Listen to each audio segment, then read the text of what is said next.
What's happening, people? Welcome back to the Brothers Geek Out channel. This is UFC 297 watch along with the BMAs. I'm joined by Yusuf in London. It's 3 a.m. for you. And I'm in Dubai, 7 a.m. And then we're waiting for K West. He'll join when he can. It's about 10 a.m. for him. So three different time zones. It's a global watch along with the BMAs. UFC 297, Sean Strickland versus Duplessis, the middleweight belt. What's happening, bro? How you doing, man? Get some rest. Yeah. Get some early rest. Um, my I wanted to get rest, but my body clock is actually just completely destroyed the past week. My Oh, sleep pattern is completely broken. So I'm hoping to use this as an opportunity to like fix my sleep pattern. So I don't know if it's gonna be wise for me to stay up and do a full all-nighter, but oh God. what the final was it the main event at like 5-ish? The main fight will probably start around 5-ish, 5:30, depending on how fast the card goes. Yeah.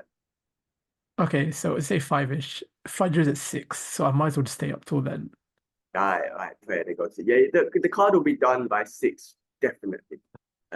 Depending how fast the card goes, we'll find out, man. It's for a fun night of fights, bro. Oh yeah. Have you been watching any of the build up? Like, did you get a chance to watch any of the pre Um, pre-fight interviews nah, and nah. post what do you call Oh, them, oh, press yes. conference? The promo and stuff, yes. Yeah, the bro, Strickland is bro, honestly, Strickland should go to the WWE. His mic skills are so good. He's so He good. knows how to cut a promo, honestly. He Definitely knows how to like does. hype a crowd. Just if it's Triple H, Vince McMahon should just sign him. He's so entertaining. He's so good. And I Um, was saying last time, like, of course, he says a lot of controversial things, and you don't have to agree with him with what he says, but you like everything he says and the way he puts it. There's a likability about it. Like you said, it's WWE type thing, even though he's just being himself and being real. yeah. But there's a likability about what he says, even if you agree with if you're like, oh shit, actually, I don't agree with what he says. But there's something in the way he puts it, you're like, damn, this guy's just there's a likability about him, Yeah, he's a very good entertainer. I can't definitely. lie. What do you think about Yeah, this and then fight? like Have all you? the What do you think okay. about this fight between these two? Um, like I know they're both very good. I know more about Strickland than Duplessis in general, so I'm probably gonna go Strickland as like my vote. But from my history with Duplessis is like the beef he had with Adesanya. Mm-hmm. So again, I'm fairly new in it, so that's like how I know him. So yeah, pretty All right, much. cool. I mean, look, Duplessis. I think if there's anywhere, I mean, look, he does have to stand up because he knocked out Whitaker in his last fight, which is crazy. And he's definitely powerful and big for the division. I feel like if there's anywhere he's gonna take it, it's gonna be the ground.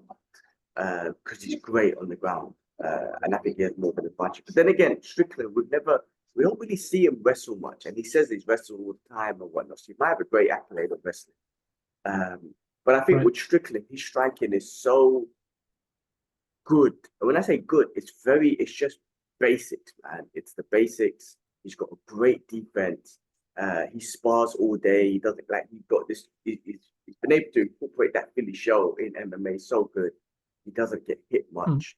And if you can't take him out early and you try to strike with him the whole time, that whole 5 round, that's going to be a problem because he just puts on a crazy pace with his Yeah. cardio. Like So I saw the Adesanya fight with him, and like he was just on the forefront, on the front foot the entire time. whole Just time, pressure. exactly. Uh, cool. When first fight started, man, Arnold Oh, Allen cool. was Evelov. They're Cool. both good, you know. Alan Allen was on the he fought Max Holloway last, so he was up there. I mean, he's still up there to be honest with you, but because of that, after that fight, not that he came down, but Max Holloway is just top of the game. Did you see the fight announcement with Max Holloway versus Justin Gaethje for the BMF belt?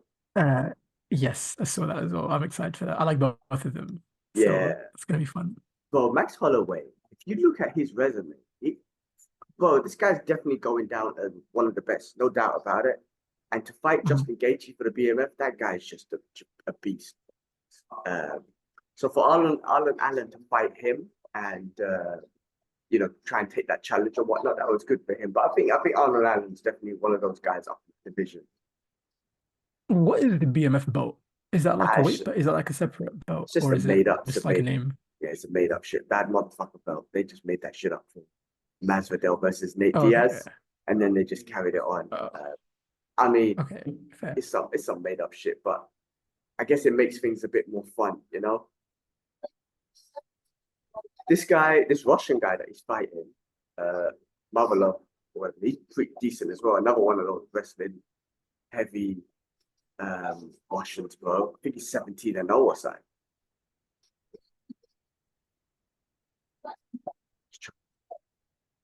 They say his record. I'm pretty sure it's up.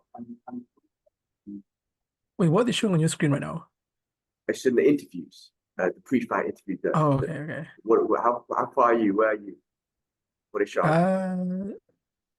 Well, I'm watching a stream of TNT, so I don't know if it's just they're doing a promo of like these two fighters. So Okay, with are you TNT, they watching? might show different parts. I'm Like assuming you're watching on beIN Sports, right? I'm watching from UFC Arabia app Oh, directly. Yeah, right. yeah, yeah. Okay. So I've subscribed to that, so I get access to that straight away. The live footage from that. Let's see So if right I now, can find. Megan O'Hurley or whatever her name is talking, and Moviloff is walking out. I don't think that's his name. I've just made that shit up, but he's walking out now. What are you saying? Okay, I'm seeing Ivilov, uh a promo right now. Movsar Be Ivilov. That's his name.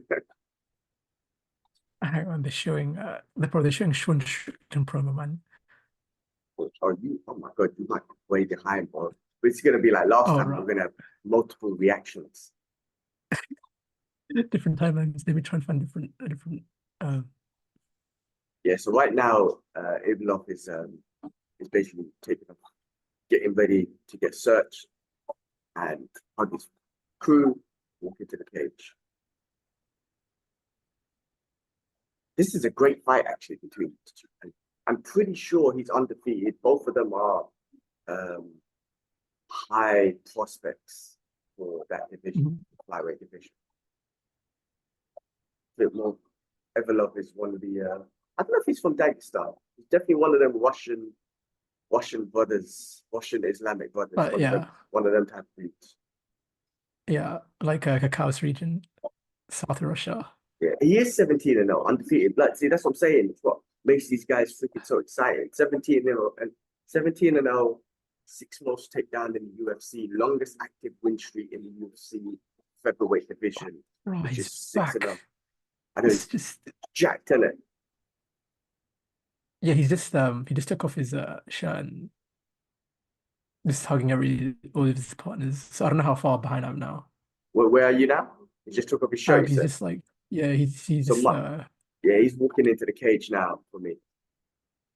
okay. I think you're like at least a couple seconds, not a couple seconds, maybe like 30 seconds Probably behind. yeah. It's gonna be one of those reactions again.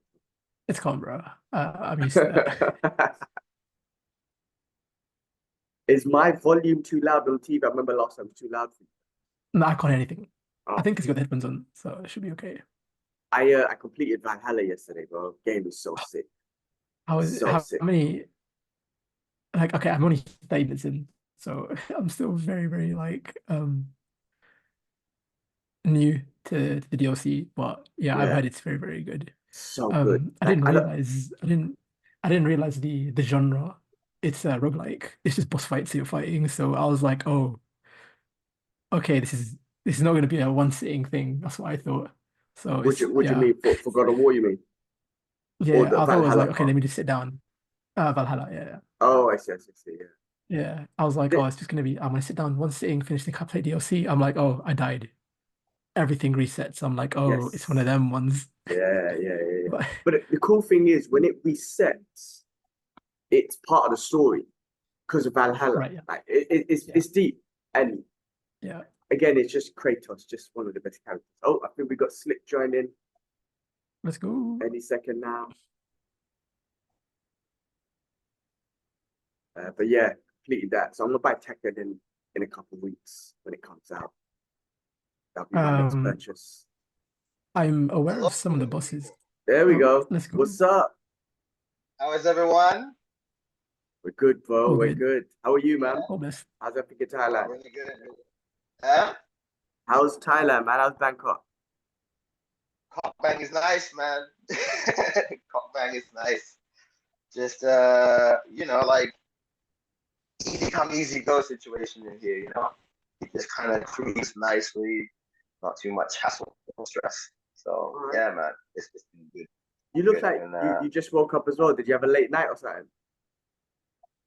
you could call it that. Okay. All right. Cool. I actually I had like an option of going out to find a club, which I don't normally do, but I don't normally do these days because the music's really fun, right? Like, it doesn't have like one side. I prefer to just stay at home and shake my ass if I want to. But I was let me try to find I don't know, just something like just some noise, dubstep and drum and bass, like have a couple of drinks. It all sounds the same. It's all good, you know. Mm-hmm.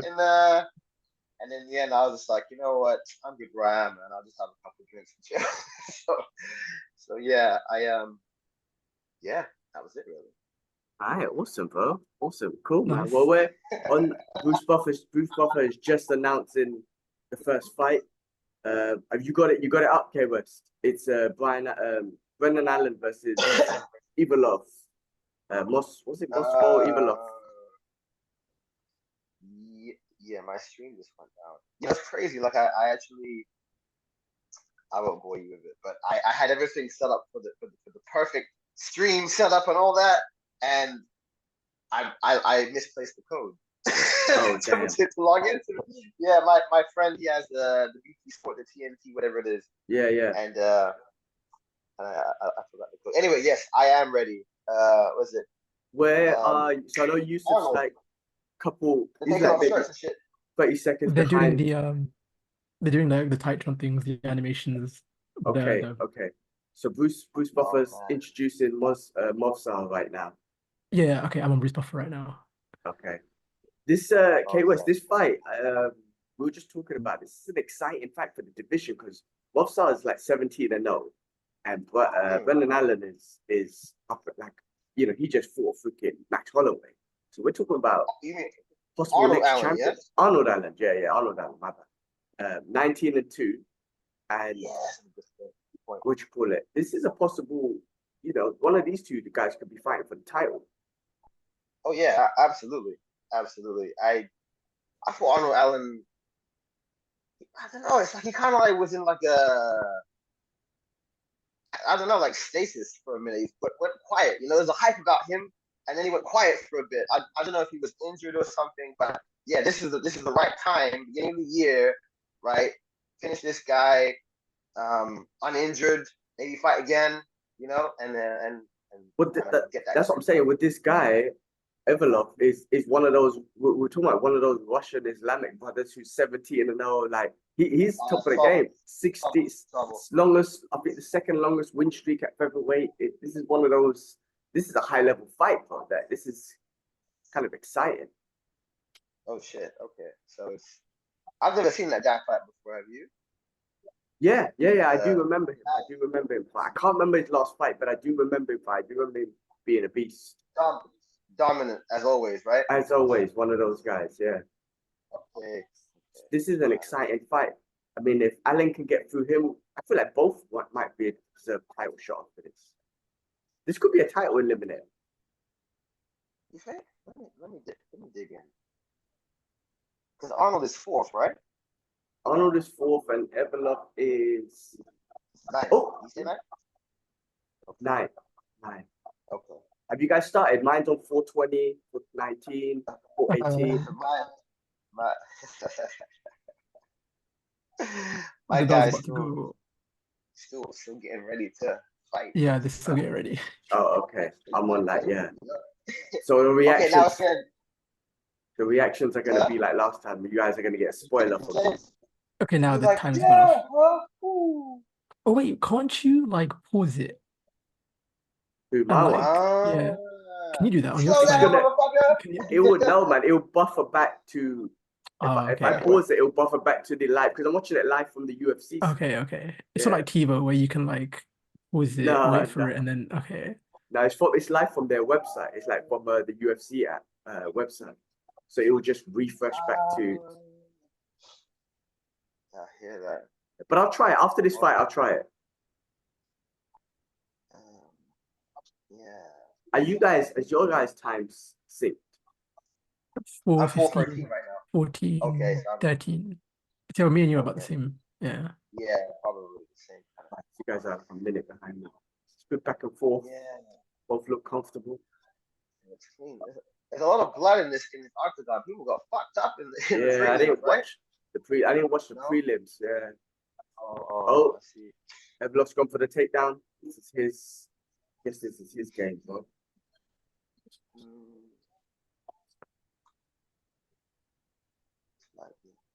Minus updates to 328. 328. Yeah. You went? Yeah. Oh, okay. He's still like about I'm on 7. 236. 35. Oh shit! Oh, You're like a fraud. whole minute ahead of me. Looking right. Wrestling going on. Oh, okay. It's a good confidence booster for Allen. Evloev's going to take him down. Oof.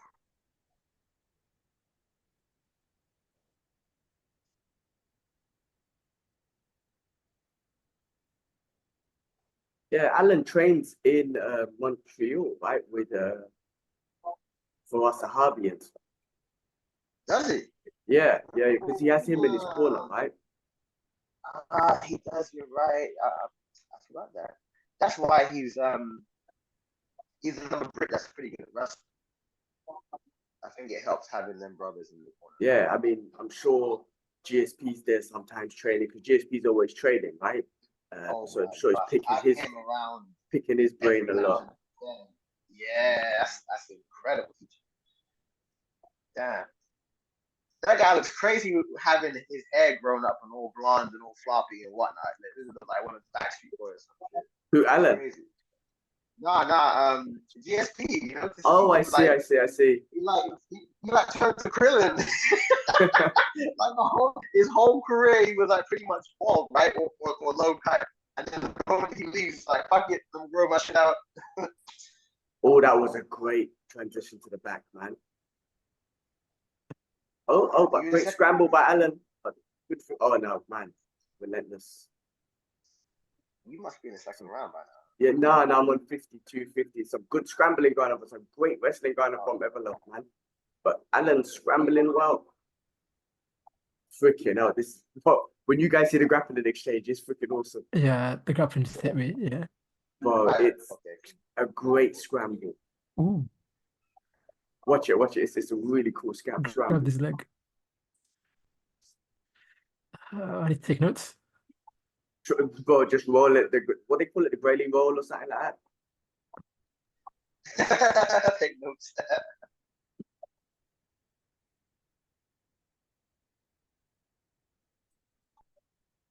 Wow. Relentless with the wrestling. I mean, that's what you're gonna expect. Again, freaking hell. But Allen's doing amazing, just getting up constantly.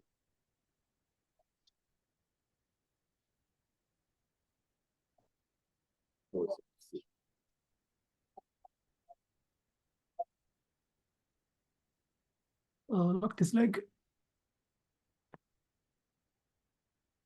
But I paused it. Let's see if it syncs up with you guys. That was gone. Yeah, I just the round just finished. So let me see if I pause it for like 30 seconds and see if it syncs up with you guys. On BP Sports, that was possible to do. Even with live. Even when it was live, yeah. Yeah, I would just like go back and it would just play from that point. Or you could just say play from where it is right now and it would just go ahead. But you could go back on the old BP Sport app. But all right, that's dead, right? BP Sports dead. But yeah, it's TNT now, right? All right, so I paused it and I'm press play now. Okay. So Brendan Allen's on his it's on Cameron's on Brendan Allen right now. Is that what you guys are Oh. seeing? No, mine's on the Yeah. Russian guy. The whistle's blown now. Oh, mine is that he's on his stool. They're giving him like gasoline. On Brendan, yeah? Okay, maybe we might be synced. Maybe we might be synced. Oh, yeah. I think I'm ahead of you now. Yeah. Are you? Oh, you went to the Russian Hey, dude, you yeah? should slow down. All right, wait, tell me when your fight starts. Now. Okay, mine's about starting now as well. Oh, mine's on the Russian guy now. Both are. Yeah, mine's doing. I'll tell you when. Tell me what you said. Let us know when it starts. 44, 43, 42, 41. What, you started 40. already? Yeah. My guy's ahead of me, man. Oh, yeah. Well, I'm not. 46, 45, 4. 30. I How many think you're seconds? 10, 28, 27, 26, 25. Mine is like 450 right now. It just started. If we can get like a 10-second buffer space between one of us. That's not bad. That's not bad. I'm on 30 right now, 4:30. I'm on 4 minutes, bro. Shit, I messed myself up trying to line up with you, look, man. Now I'm 30 seconds behind you. Oh shit. Well, at least it allows you to go back. Yeah, that's Oh my god. Oh my yo. damn it, Yusuf. Now This is what I Gilman feels refreshed like. mine and messed myself up. I'm on 308, 307. Oh no, you're ahead now. Oh, basic. I missed 2 minutes of the fight. Okay, Fuck. drop. What did I miss? Did I miss something big? Just a lot of back and forth. Striking. Sorry, guys. I'm not gonna try and sync up, man. I ended up messing myself up, man. Missed 2 minutes of the fight. Yeah, leave it. Oof. Oh, okay. What? Oh, damn. Okay, back to the wrestling. Where, Yusuf? Where are you now? What are you on now? 303. Okay, it's about 30 seconds different. And K West? 326. 326. So about a minute. Yeah. Yeah. I like how Arnold is constantly switching stances and moving his feet to avoid the takedown in the defense. Yeah. I mean, Nice. they've gone back to wrestling, but Arnold's like defense, or at least his ability to get back up is relentless. He's non-stop. Yeah. He's not accepting the takedown. He's not accepting the position from everyone. Not gonna bend to that will. Just firming these elbows raw. He's nice. I forgot how Arnold fights it. I forgot he's like really bouncing around and very light.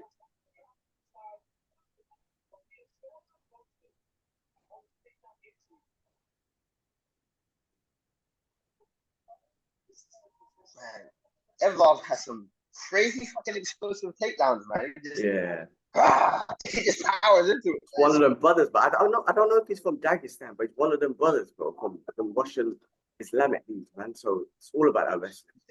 Oh, I didn't realize because he's missing the sacred beard, you know. Yeah, his one's a bit light. Yeah. So I was like, oh, who's this guy? He doesn't have the billy goat.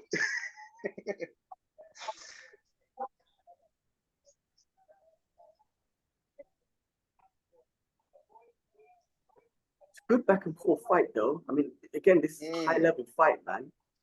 And I think because Evlov is 9. I mean, this is shit. Oh fuck! Knocked him down with a jab. But I think he got him moving in. I really like Arnold's style. You see, he kind of dangles his right arm, almost like oh shit, like Tommy Hearn. Yeah, Hitman. Oh, I saw the jab. Hitman style. Yeah. Saw the jab. Yeah. You know about Ipo. Bashiva, innit? That's the yeah. You see, wow. Thick jab. Yeah. What the hell is that?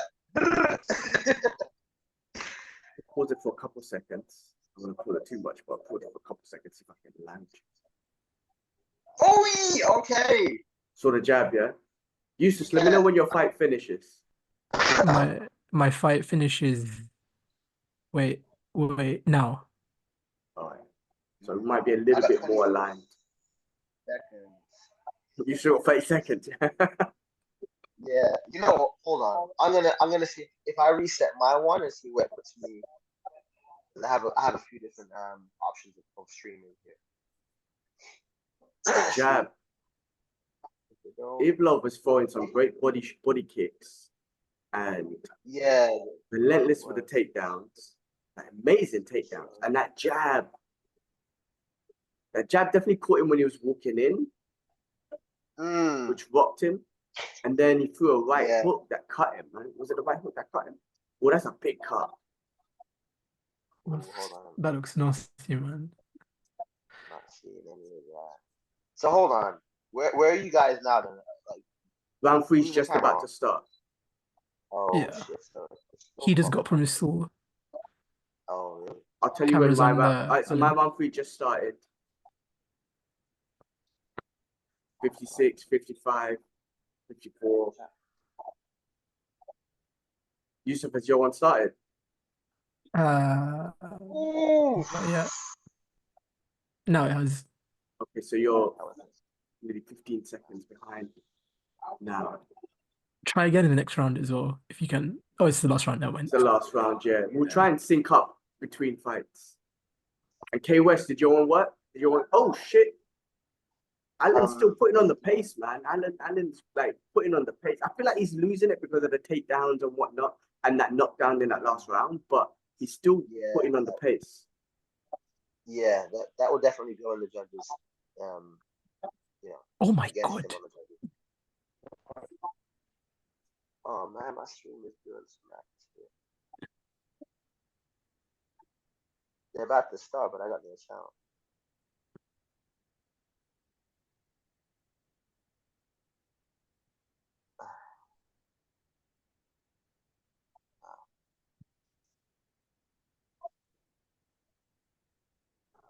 My shit.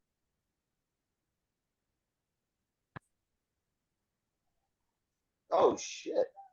Okay, that's better. Is your one up, K West? Yeah. It's still behind, but it's working. So I don't mess around with it just in case you lose it completely. That's the worst. I'm gonna watch my friend says with the password. I'm gonna tattoo that motherfucker on my left thigh, my right bicep. Ooh, are those illegal? Are those illegal knees? Or was that legal? Was he down?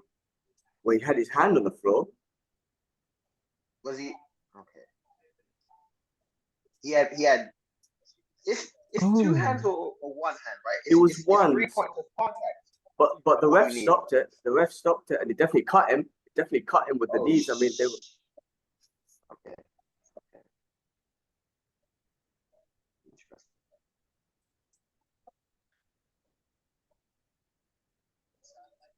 Evlov's back is fucking massive. I think they should have let that go because I think what they're saying is Alan was trying to lift his hand off the mat, and the other dude, I can't remember his name, sorry, he's trying to put his hand on the mat just to try and stay safe. But they're saying that I think they're saying that that's not right anymore. Like, you can't just put your hand on the mat to be safe. Like, you got to be legitly on the floor. But the ref stopped it though. The ref did stop it. I mean, he got cut bad. Okay, I'm seeing what you're talking about now. Yeah, oh, bro, I don't understand. I mean, I don't think he'll quit. Like, wait.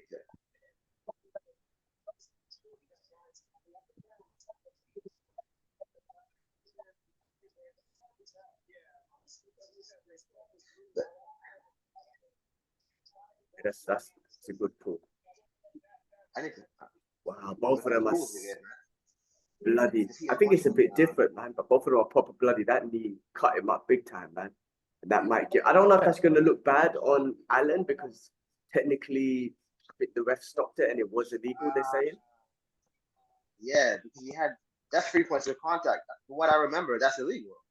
Yeah, I think they What would be changed it a the little bit. repercussions for it? No, nothing. I mean, he didn't get a point taken. It was just a He warning. didn't. No, Oh, no. that's Just a warning, I guess. very lucky. Yeah, I think it's because Finn was trying to put his hand down to be safe. I think when you try to do that, it's kind of like, well, you're not really 3 points. You're just putting your hand down to be safe. I see what you mean. Yeah, because he's kind of like fanning it, right? Like, Yeah. Yeah, I see what you mean. Because otherwise, he would have stayed in one position, right? He wouldn't have been kind of getting, yeah. Yeah. Right. Okay, I heard the ref. That's fair. What? I think that's the fairest thing to do, really, because it's a gray area, right? Yeah, and plus it wasn't just one knee; it was like three or four of them. You know what I mean? So it was kind of like, listen, I know he's trying to put his hand down, but you did get him back 3-4 times. You made a big impact. You cut him.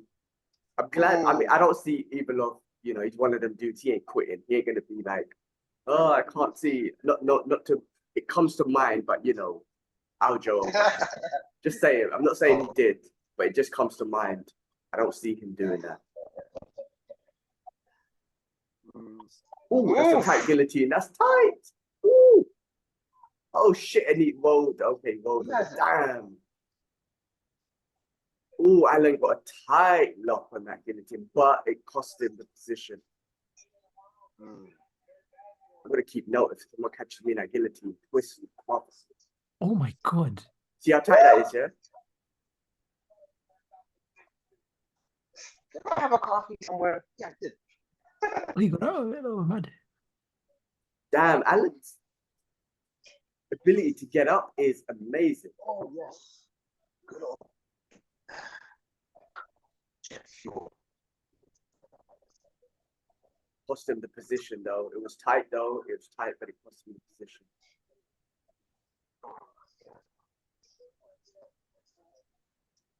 He's just firming his elbows, raw.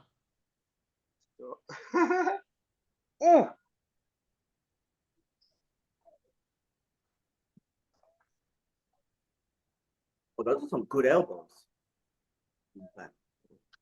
Last 10 seconds, boys. Single leg again. You're all the way down.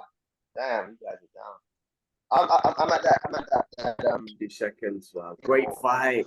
That was high level. That was a great fight, man. Oh, that guillotine. I feel EL took it because of takedowns, because that little knockdown. I think that knee that Allen did just might look a little bit bad, even though no points were taken. It might just look a bit bad, but great fight. The thing is, good fight.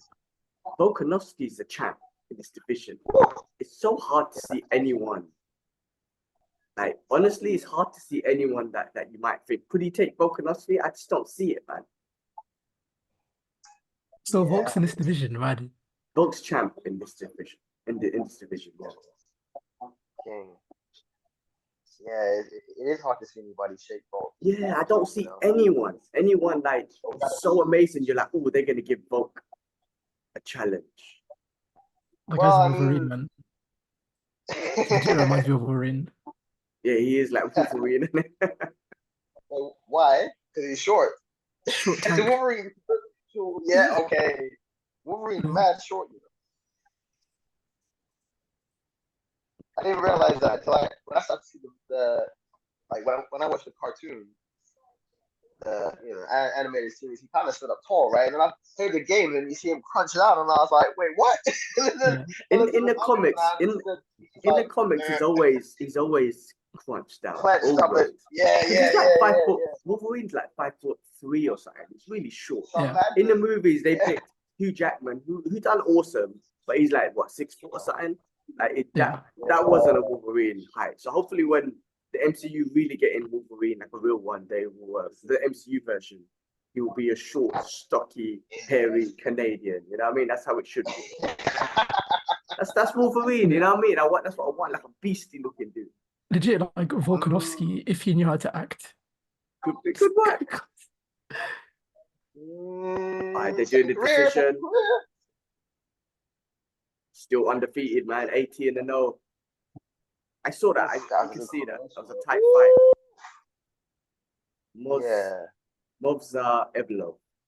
Another one of those Russians, man. 18-0. I swear each division has one of them guys. The Russian Latino. I reckon that was their plan. At the end of like maybe like 5 years ago, they got around, had a cabal of the Islam, the toughest dudes that live in the mountains and whatnot. Like, we're gonna take over every single division, okay? Yes, we do it.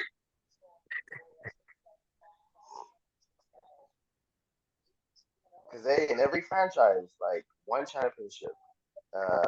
Bellator, yeah. There's probably some other of them places, other smaller ones that we don't know of yet, but they're probably there too. They're probably there too. Like all the best fighters that I've been told in my local ends are Russian, from like all the academies that I've been around. So different breed, man. Them guys,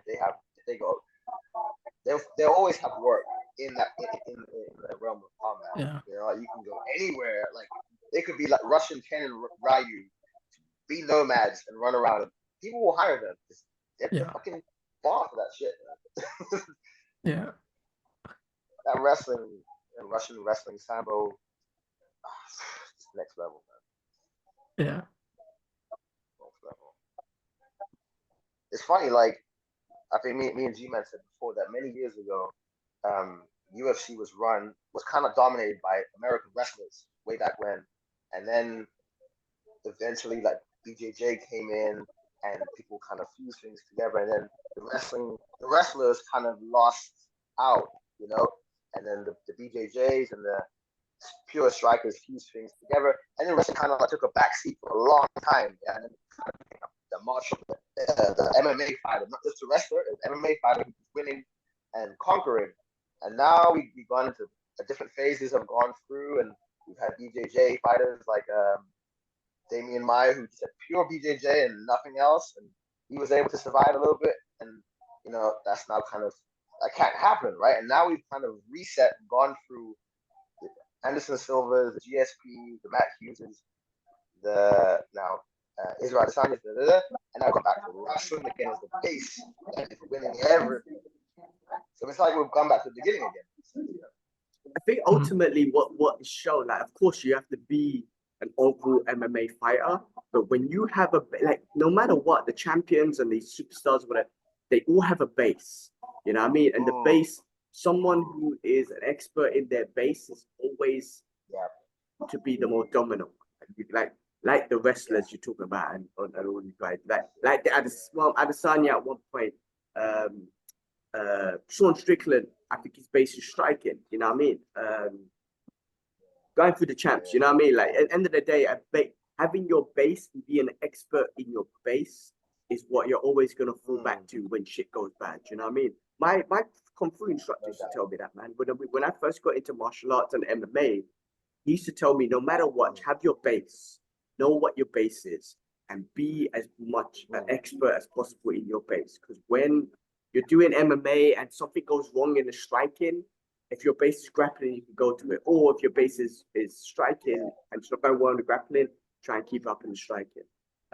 So just have your base so you know you can fall back onto something and be comfortable with it. Otherwise, say for example, I didn't know wrestling and fights. I'm getting battered in like stand up or whatnot, and then you try to go to wrestling, but you don't know what you're doing, right?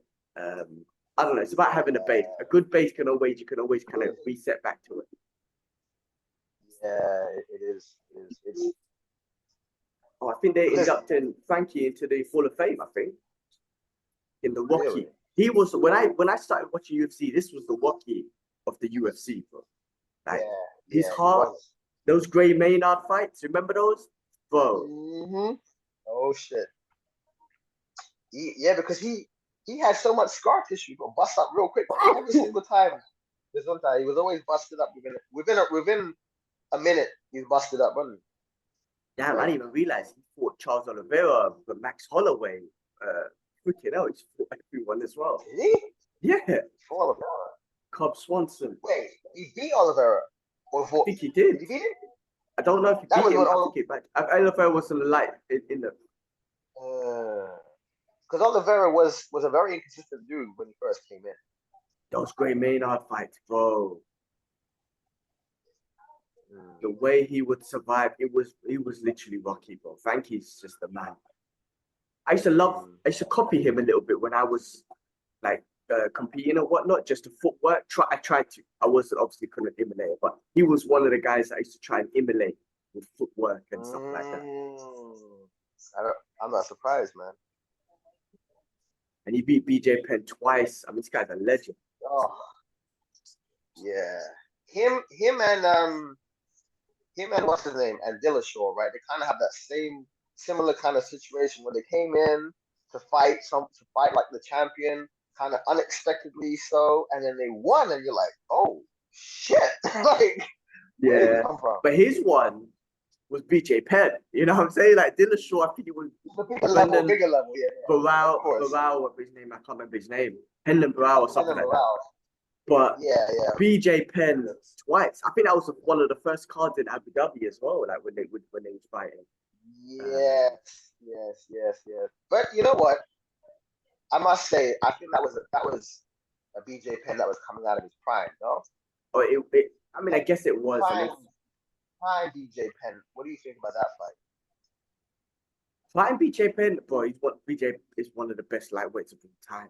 Like, could you imagine a prime BJ and a prime Khabib? I mean, that will be very competitive, bro. Because BJ, bro, when he was in his prime, he was a savage, bro. And he had this. I remember. Okay. Check this out. You just brought back a memory. I remember getting one of my first arm bars on a much bigger guy because of BJ Penn. There was a fight I saw. I can't remember what it was. Someone tried to get a single leg on BJ. BJ's flexibility was so good, he kind of went into a front split. So I remember that. And what happened was in the fight, BJ locked a triangle. So the guy tried to take his leg. BJ locked a triangle on the guy's arm, basically. Right? Just think of it that way, right? With his legs. I remember that, and I did that in a sparring session with someone much bigger than me. And I ended up locking an armbar, one of my first armbars against someone bigger than me. I remember it was so nice that my instructor came over and gave me a like tap on the back sort of thing. Because this was another one of the first times where I tapped someone bigger than me, but also had skill set. He was strong, he was athletic, and he had some ground skill set. And I remember getting that armbar because of BJ. Yeah, just brought back some memory, man. Hey, well done, Frankie, man. Hall of Fame, of course, legend. Pick it up. Okay, so you have a personal connection to BJ. That's cool. It's crazy, these memories that come back. But you watch these fights and you're like, they do all this shit. But you know when, like, I can't explain it. And Yusuf, you'll see this when you're grappling as well. Like, you might, like, something might come into you. You might be in a situation and something from a fight or something might just pop up in your head and you just do it. And you're like, oh shit, I just copied the move that just someone did and it worked. You know what I mean? Some of that shit happened. I don't know. Maybe it's just me. I don't know. When I see, like I said, when I was copying Frankie with the footwork, I remember trying to, when I was sparring, I would try and copy some of the footwork that he did. Somebody try and take some of the angles that he did. Of course, I'll get punched up and whatnot, but sometimes it would work. I hear that. Yeah, I mean that's I think that's with every sport because with football, same thing. Like I would watch some shit before I'd go play, and most of it wouldn't work, but some of it would, you know. And that's it, you know. So yeah. With football and ball sport, I don't know what it was, but I was shit. I mean, I still am shit. I've never, ever been able to, and obviously I didn't put the practice into it, but I've never been able to figure out the coordination between my limbs hands, legs, and a fucking ball. I can never was able to figure that out. Yeah, I it's know what you legit practice. Yeah. Like I'm pretty solid in football, but basketball I'm trash just because I never put the hours in. Same Yeah. thing. See, Yeah. I think basketball, like I understand the physics of it. I understand like what I need to do in order to get the drop shot and what but the execution is not there because my dexterity with my hand, I didn't practice it. But I can do a couple of things here and there, but pretty weak, man. Yeah. I don't It's know legit what just it is. hours. I've always been that guy who was Yeah. terrible with ball sports, man. Absolutely terrible. Couldn't figure out coordination. Like in martial arts, they say a weapon is an extension of your limbs. I'm assuming with basketball, football, the ball is an extension of your limb. I could never have figured out that connection with the ball, man. And let's try and line up now. So right now, they're introducing Curtis. It's a highlight of Curtis. What are you guys seeing right now? Mark Andre talking Right, let me on screen. Okay, Wes, what you see? I'm still listening to Anik and them guys talking about Frankie. Okay, so I don't think we're gonna line up. I'll try and line up with Yusuf. So Yusuf, let me know when you see Curtis's highlights. Yeah, he's walking out now. He's running up into the screen. It's showing his promo now. Showing his highlights. Yeah. Let me know when he starts talking, like an interview on the screen. The one I've seen one segment already. All right. He's ground and pounding. He's celebrating now. Okay, now he's back on screen. He's back on screen. Right, let me know when the other guy goes back on screen with his highlights. I say other guy, I don't know his name, but once Curtis finishes talking, let me know. Okay, now yeah, other guys it. All right, is just showing his highlights, yeah? Yeah. He's punching a guy up now. Yeah, okay. So I can align with you, K West. I'm sorry, bro. I think you're gonna be a minute behind at least. No sweat. How are you with racket sports? That's a good question. Badminton. I remember in school I wasn't too bad with badminton. Okay. So you can do it then. I'm a very agile guy. So left, right, but I could do all that shit. With badminton, I wasn't too bad. Tennis, I never really played. My dad used to take us to a park to play tennis, but obviously we were kids, so we couldn't hit the ball, so we could never really get it going or whatnot. But dad was into tennis, just didn't have any partners to play with because us kids were too weak to hit it back. Yeah, come on, son. Tennis is so tiring. You know what? Proud uncle yesterday. My brother took my niece to her first Muay Thai class yesterday. I don't know what it was, but I felt so happy, like to see her in her gloves and punching the pad, and I was like, oh shit, amazing.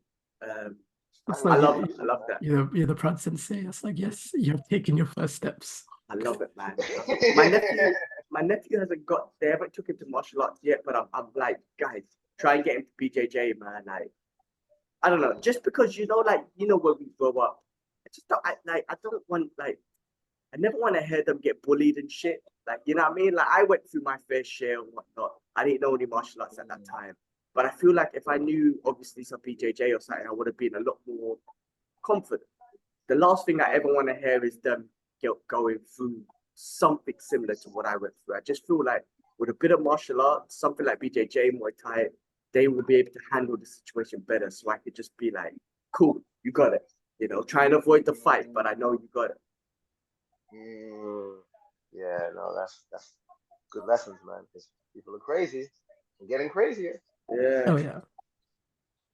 Yeah, definitely doing like a sport or activity is very important to do when you're young, I think. I think so. Yeah. Oh yeah.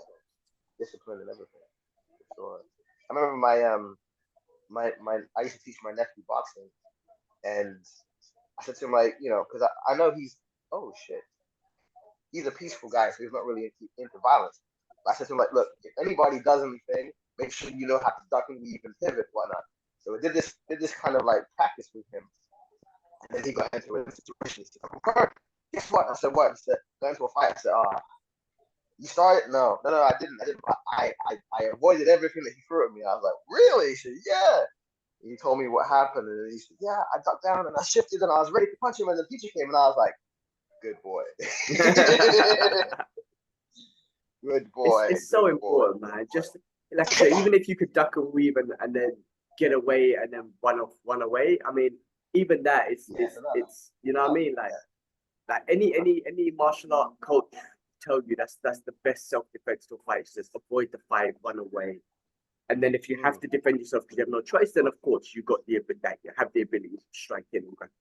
But walking away is the best, man. Checking your ego is the best self-defense. Yeah. Like I think for me, like fortunately I was never experienced any bullying, but I think the closest thing I can think of was I think this was like first year of high school. And then like the boys would always play football at lunch. And I think it was like right at the beginning of the year, so everyone was pretty new to the school. Um I was a goalkeeper. No one knew it, but I trained as a goalkeeper. So I'm pretty short for a average goalkeeper size. You have to be like 6 foot plus. So everyone's like, oh, who the hell is this wimp? Um, the football game starts and I'm very shy and quiet when I'm in class, but when I'm on the pitch, I'm very loud and commanding because I don't want to lose. So when someone makes the first shot and I make the first save, everyone's like, oh shit, like this guy's good. And then like everyone like you know how people give you like looks and stuff like, yeah, this guy's a wimp, this guy's trash or whatever. And that stopped straight after. It's like you earn their respect. You know, in a fight, Yeah. like you have to get a good strike to earn their respect. It's like you earn that respect with that Yeah. save. Yeah. Yeah. Yeah, basically. Yeah, that's awesome. See, I didn't have that because I wasn't a good goalkeeper. I couldn't play football. Shit. I was just a small, skinny Bengali kid, bro. That was me. But you know, it is what it is. I think I grew a lot from all of that shit, man. Because I don't want to say I had a specific bully. I just got into a lot of incidences because I was a small guy. So people who wanted to show off, the big shots that wanted to show off, I was the easy one to attack because it's like, oh yeah, I could look cool picking on the small guy and know that nothing's gonna come back, right? And then you look good. And obviously everyone's young, so everyone thinks, oh my god, that's a tough guy. But now, just because of the martial arts and who I've sparred and wrestled with and all this sort of shit, when I look back or I see people come across someone on Instagram or whatever, I'm like, you're fucking fragile, man. Oh, fuck you up. Like, you know what I mean? I'm just looking at what I've wrestled with and sparred with compared to that. But back then, you're small, skinny. I'm small, skinny, and they're just bigger. You know what I mean? And that's just the perception. But now I'm just like, wow, I look at you. You're very unathletic. You're very fragile. You're out of shape. I could definitely destroy you. Oh yeah, it's like you look at like these roadmen, especially in London. Like you look at these roadmen, they're clearly like wearing these big big puffer jackets that make them look like intimidating. But it's like ideally they wouldn't be able to run like 10 meters and they'll be out of breath. So that's why they're strapped. That's why they're strapped, and that's why we have to be careful. That's what I'm saying. Again, we have to check our own ego, not to be like, oh, this guy's not athletic, he's just a pussy. But you have to be smart. They might have weapons, and that's a different ball game, and you don't need it. Again, the smart thing is just to walk away unless you have no choice. But you know, one thing they got for sure, or one thing they figured out for sure, is that mental battle of intimidation. The way they talk, the way they look, the way they dress, you know what I mean? That's an element of combat, which is the intimidation part. But when you come across someone that knows how to fight, that won't work. But then they got the knife, then they got weapons. Have you done weapon training by any chance? I did a little bit. I done through my kung fu. I done a bit of a screamer. So a little bit. Fight started, guys. Yusuf, it started for you. Yeah, 55, 54, 53. I'm 56, 55, okay. 50. Yeah, it's fine. Okay, West, where you at, bro? They're announcing them. Okay, cool. Chris Curtis, man. Versus, I mean, I'm not even talking about the other guy, but Bavario, I can't even say his name. How do you say his name, Yusuf? You could read better. Barriot, I guess. All right, cool. He's a local Canadian, right? So I guess people will be cheering for him. Nice. You know, they at the press conference, nobody asked him a damn thing. The whole I know. It was mostly Strickland and DDP, right? That got all the questions, obviously. Yeah, and the camera zoomed in on his face, and he was there just awkward. That's what happens Oh, though when shit. you have a voice like Strickland on the mic. You just want to hear him talk. You know what I mean? And some reporters try to catch him out and make him say shit that might get him in trouble, but I don't think he gives a shit anyway. But in general, you just want to hear Oh, Strickland talk. like Curtis telling me that like Strickland would be a perfect sign for the WWE. Who said that? He's no, that's what I'm saying. He'd be a perfect Oh, sign. you're He's saying. so good on the Oh mic. yes. Oh yes. Oh yes. Oh yes. He's like a mix of Kurt Angle and Stone Cold Steve Austin. Yes, he Yeah. is. Yes, he is. Yes, he is. Yes, he is. There was Yeah. something I saw on YouTube where it was like he's like a real life GTA character. Yeah, he's Trevor. Trevor, yeah. Ooh, Yeah. Curtis is Yeah. Curtis has got that like almost like Strickland sort of pace, Really. moving forward, Oh. boxing. But he's getting clipped a little bit. He's a powerful built dude. I haven't really seen him fight too much though. Isn't he like a quite wrestling heavy guy? I remember his stand up he had with somebody, and it was was it a draw? To And be it honest, was I like can't remember. he had a fight with somebody. I think it was a draw or something, or he lost by a fraction. He was really pissed about it. And I remember just seeing the stand up, and it's just like he just didn't have the answers. So, from your opinion, is he a wrestling heavy person? From what you see? I don't know, man. Are you talking about Bury Oaks, yeah? No. Chris Curtis. Oh, Chris Curtis. No. Oh, okay. I thought you were the other guy. No, Chris Curtis is definitely a striker. I think he's a Oh wow! his base is striking. Really? Yeah. Okay. I mean, Okay. from everything I've always seen with him, striking. He's also always boxing, mostly boxing. Oh wow. Okay. Well, maybe he just had an off night then that fight because I really thought like he didn't have that much understanding. And he's always sparring. I mean, he's one of Strickland's training partners and stuff, right? So, you know, always sparring with him.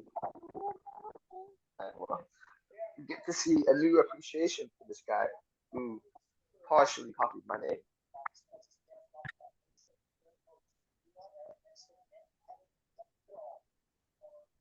What's the proper way to spell Curtis? C or K? There isn't. It's whatever you Whichever want. one. Okay. Yeah, fuck that shit, man. We're sponsored by Tekken 8. I am gonna buy Tekken 8, man. Now I finished God of War. I'm gonna buy Tekken 8. Oh yeah, you guys both fucking jerked your meat to God of War, and now you're moving on. Shit. I finished the Valhalla part. I was telling you earlier, I finished the Valhalla part. There's still some fun things I need to finish, like to make it 100%. So I'll do that, but I'm gonna get back into Tekken 8. I'm gonna see how it is.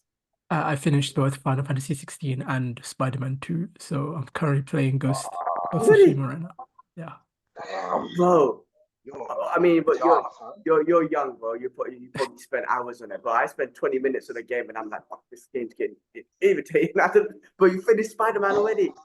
It's to be fair, Spider-Man 2 is very short. It's like, well, do you just go through the story like that? Do you try to do all the side missions and all that shit too? it depends if they intrigue me. I'll do like the big side missions. But like in terms of collectibles, like if they appeal to me, then yeah, Okay, so you don't try to go for like 100% and all that stuff. For Spider-Man, I will. Okay. But if it's like God of War or oh no, what the hell? We lost your camera, man. Oh my God. Yeah, okay. Bruh. Yeah, okay.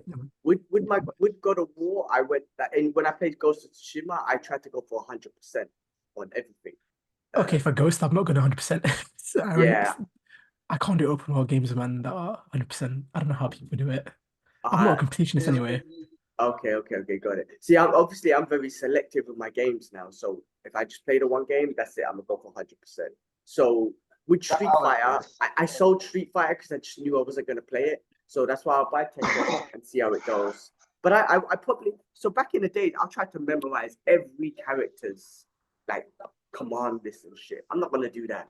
I'm just gonna pick a few and then I guess enjoy the game. But let's see. It's a commitment, man. It is. It is. Memorizing combos. Tekken 1, 2, 3, 4, and 5. And Tekken Tag, first Tekken Tag, I was obsessed with. After 5, Tekken 6, 7, 7 I didn't even play, and Tekken Tag 2 I didn't even play. So I lost a lot of interest, but I'm gonna try and get back into 8. I would love a Tekken X Street Fighter. They did that. Do you remember? No, but in the style of Tekken. They were gonna do that, but I think they done the Street Fighter style first, and I just don't think it was as successful. So they Right. done I was dead.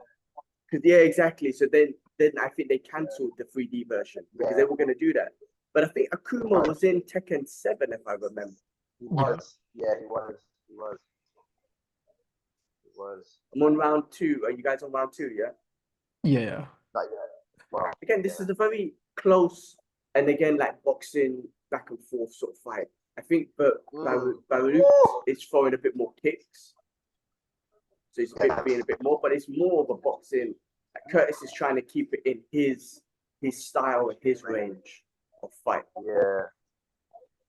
See, what does it mean by minus 270 and plus 200?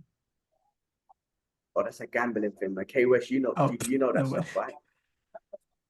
Not really, but it normally just means that if the person with the higher number next to their name, you're gonna get less if you bet. Right. The person So it's like with the lowest number, you're gonna get more.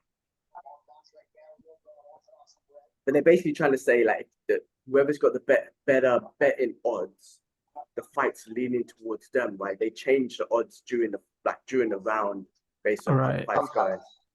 Yeah, sometimes I think different organizations bet differently. Like some of them do round by round. Some of them you just bet at the beginning. Okay, these people are gonna win, and that's it. There's many ways to do it. It's not something that I do myself, but because there was also some fraud going on in the UFC around betting. You remember that? And that's why I kind of understand how it works. And they ban all fighters from that gym, right? Remember? Exactly. Yeah, that guy, he's ex-fighter, right? Yeah, and there was a big legal case and everything, right? I don't know what happened with that, but I don't know if he got put in prison or something. I don't know, but I remember he sold off his equity that he had in the gym and detached himself, and I don't know, went to Tahiti or something. I have no idea. Yeah, man. Mad thing. Mad thing. Yo, Yusuf, I know we lost you on camera. I don't know if you want to like try and log off and log back in, see if it comes back on, or I mean, it's cool if you don't. It's up to you. Wait, I'm gonna try. I think my battery just died. That's why. Ah, I see. On what? I have a separate camera to record. Yeah. A video camera. Nice. It's my YouTube camera basically that I use. That's why the quality is pretty good. Oh, see. Actually, I was going to ask you about that. Is it a GoPro by any chance? Oh no, this is a Sony ZV-1. Okay. Yeah, this is just fixed to my desk. I don't move it. Kibbs bought me a GoPro like years ago. I've never used it. Next week, I'm doing a podcast with the comic book, like a guy at my local comic book shop. So I was just thinking, should I try and record it off my GoPro? I don't know if that would be a good idea, or should I just take my whole laptop with me? So. GoPro, yes. Like GoPro, yeah. So the stuff that I put on YouTube is my Sony camera, but the stuff that you see on Instagram, like my martial arts stuff and my football stuff, that's the GoPro. Okay, yeah. And does it have a good mic? Do I need to take a separate mic? Can I connect a mic to it, or how does that work? It depends on how far would you be sitting when you're recording or standing when you're recording. I don't think it'd be too far, but it'll be at a distance. I guess it'll be this distance, like I got with you now. I'd say bring a separate mic just in case. Can you connect a mic to the GoPro? That I don't know. I haven't tried that yet. Which GoPro is it though? No idea, Check. Let me go pull it out of storage. I left it in the storage, I've never used it, but I was thinking if I'm gonna do an on-site podcast, it'd be a good opportunity to use that thing. If it's a number 8 and above, it should be okay. Okay, I'll check. It might. Yeah, okay, I'll check. Play around with it and see, because GoPros infamously have like really good mics, good stability and everything like that. And that's why they're kind of premium product, because it encapsulates all the things that you need in one device. So, like Yusuf said, if it's an 8 up or maybe even a 7 upwards, it should be good. But check it out. Okay, I'm gonna pull out storage today and try and make some use of it. Mm, It's yeah, such a cool just camera, man. Honestly, best investment. Okay, okay. mm, Because you could buy all the straps and all that sort of stuff in it to. Yeah. yeah. Like My one, I've got a head strap and a chest strap. Best thing ever. You don't even feel it. So when you're training, um, do you just like tell the coach, "Hey, I'm just gonna set this up in the corner," and then just Yeah. record it? They're cool with it. Yeah, basically I'm like the filming guy there. So what I did was I made like a big Google Drive shared folder. I got everyone's emails and I just throw the footage on every week for them Oh, to that's check out. nice. very good. So yeah. That is cool. But I've had to refresh my screen because it was being a bit basic, so I might be ahead of you now, man. Round 3 is just about to start. Oh, damn. Yeah, they're still in the comments. Well, I'll be back. I have to go to the toilet. I'll be back. I'm sitting round 2. This is a Damn. close back and forth fight, but it's like one of those ones that's so how do I pull it, man? It's so back and forth and so kind of And even close. and so in the Yeah. realm of just boxing. It's Yeah. how do I pull it? It's like kind of standard, it's like a standard fight, if that makes sense. Like, not saying that it needs to be special or whatever, but no one's shooting for a takedown. I'm not seeing any kicks that can make things different. It's just like almost like a boxing fight, Mm. This is what I was saying to you about him, right? When I saw that last fight, like that's why I thought he's a wrestler, because I remember that he just didn't have anything interesting on the stand up. It just seemed like I think he was Gastelum before. Was it Was it Gasly? Maybe it might have been, but whoever it was, I just remember that it was just like very even, and there was nothing like there was no edge to the fight on his side, from what Yeah, I I mean, this remember. is exactly how this one, I would say. I mean, from my opinion, And describing this one, it's like there's no edge, but it's like a back and forth boxing yeah, range, boxing fight, yeah, and that's it. like there's no special.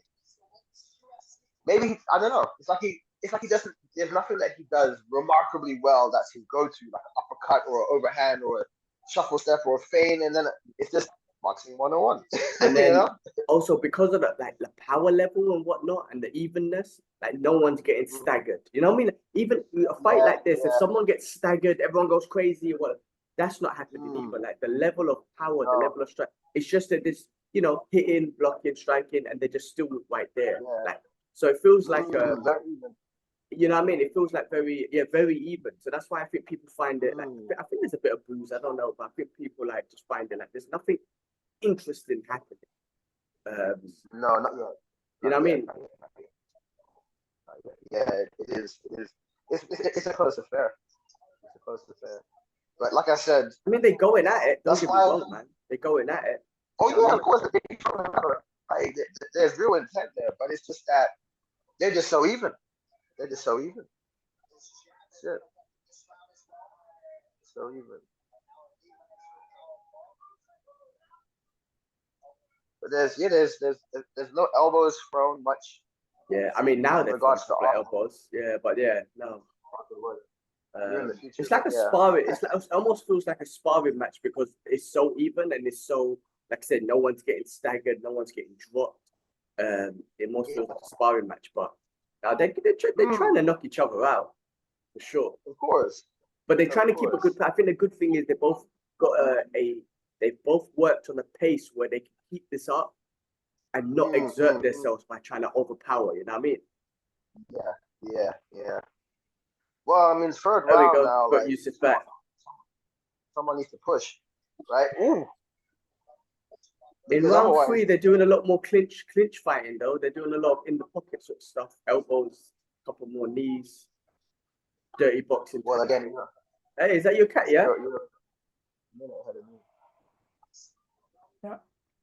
It's awesome, man. You know what? Yeah, someone was getting rid of some kittens in my neighborhood, and I was so tempted to get one, man.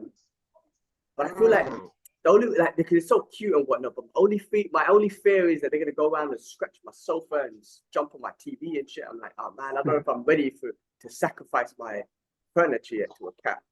Yeah. Oh wow, that's a cat. Yeah. Wow, that's a beautiful. Is it like a Siamese cat? Yeah, they're kind of. It's more their Or like a British. Persian No, cat, something. that he's half Persian. Yeah.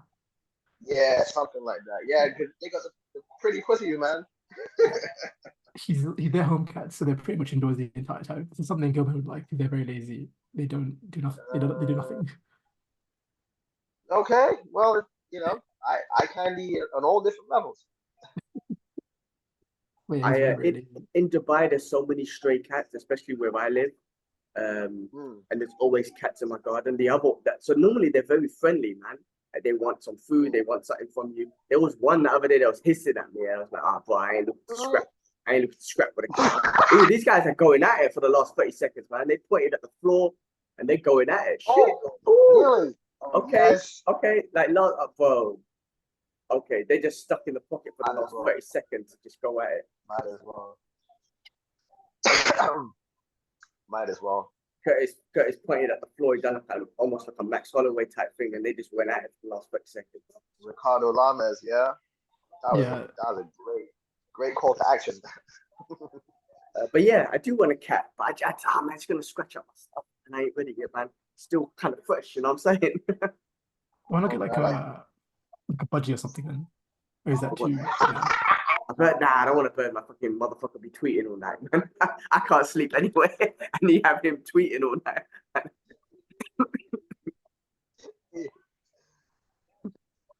See, the thing is with my cat, he's standing outside, the door's open. It's like a little open, right? He knows he can open it, but he's waiting for someone to open it for him. He's so lazy. Man, that's cats, and they love that service.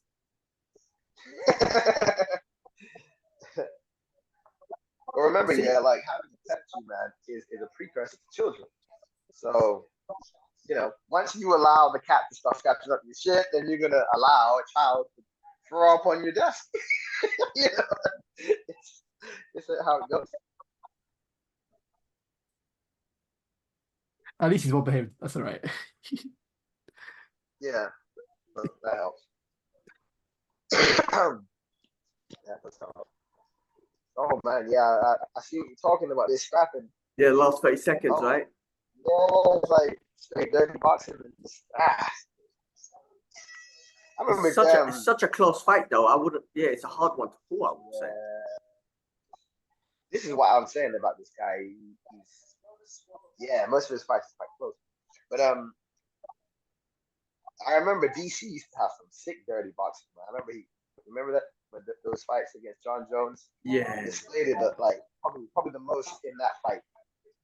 Man, like you don't see anybody doing much dirty boxing these days. Like that was one of those kind of techniques that kind of stood out for me.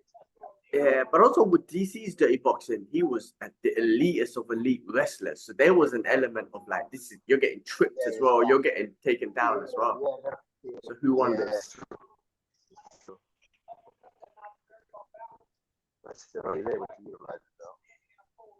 Oh, Chris took it. Did he? Yeah, very close fight. It was a split decision. Wow.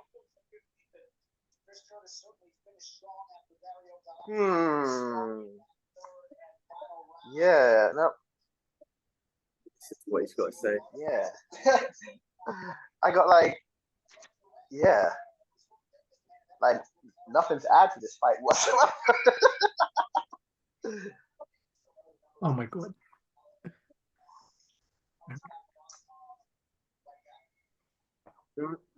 What happened to the camera, man? You on budget cuts or something? It's like it's plugged in, but I don't know why it died again. Oh shit.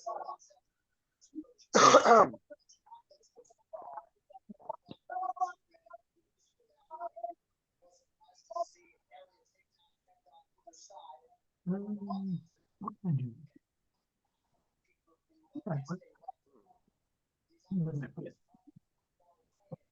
How's Ooh, what's this?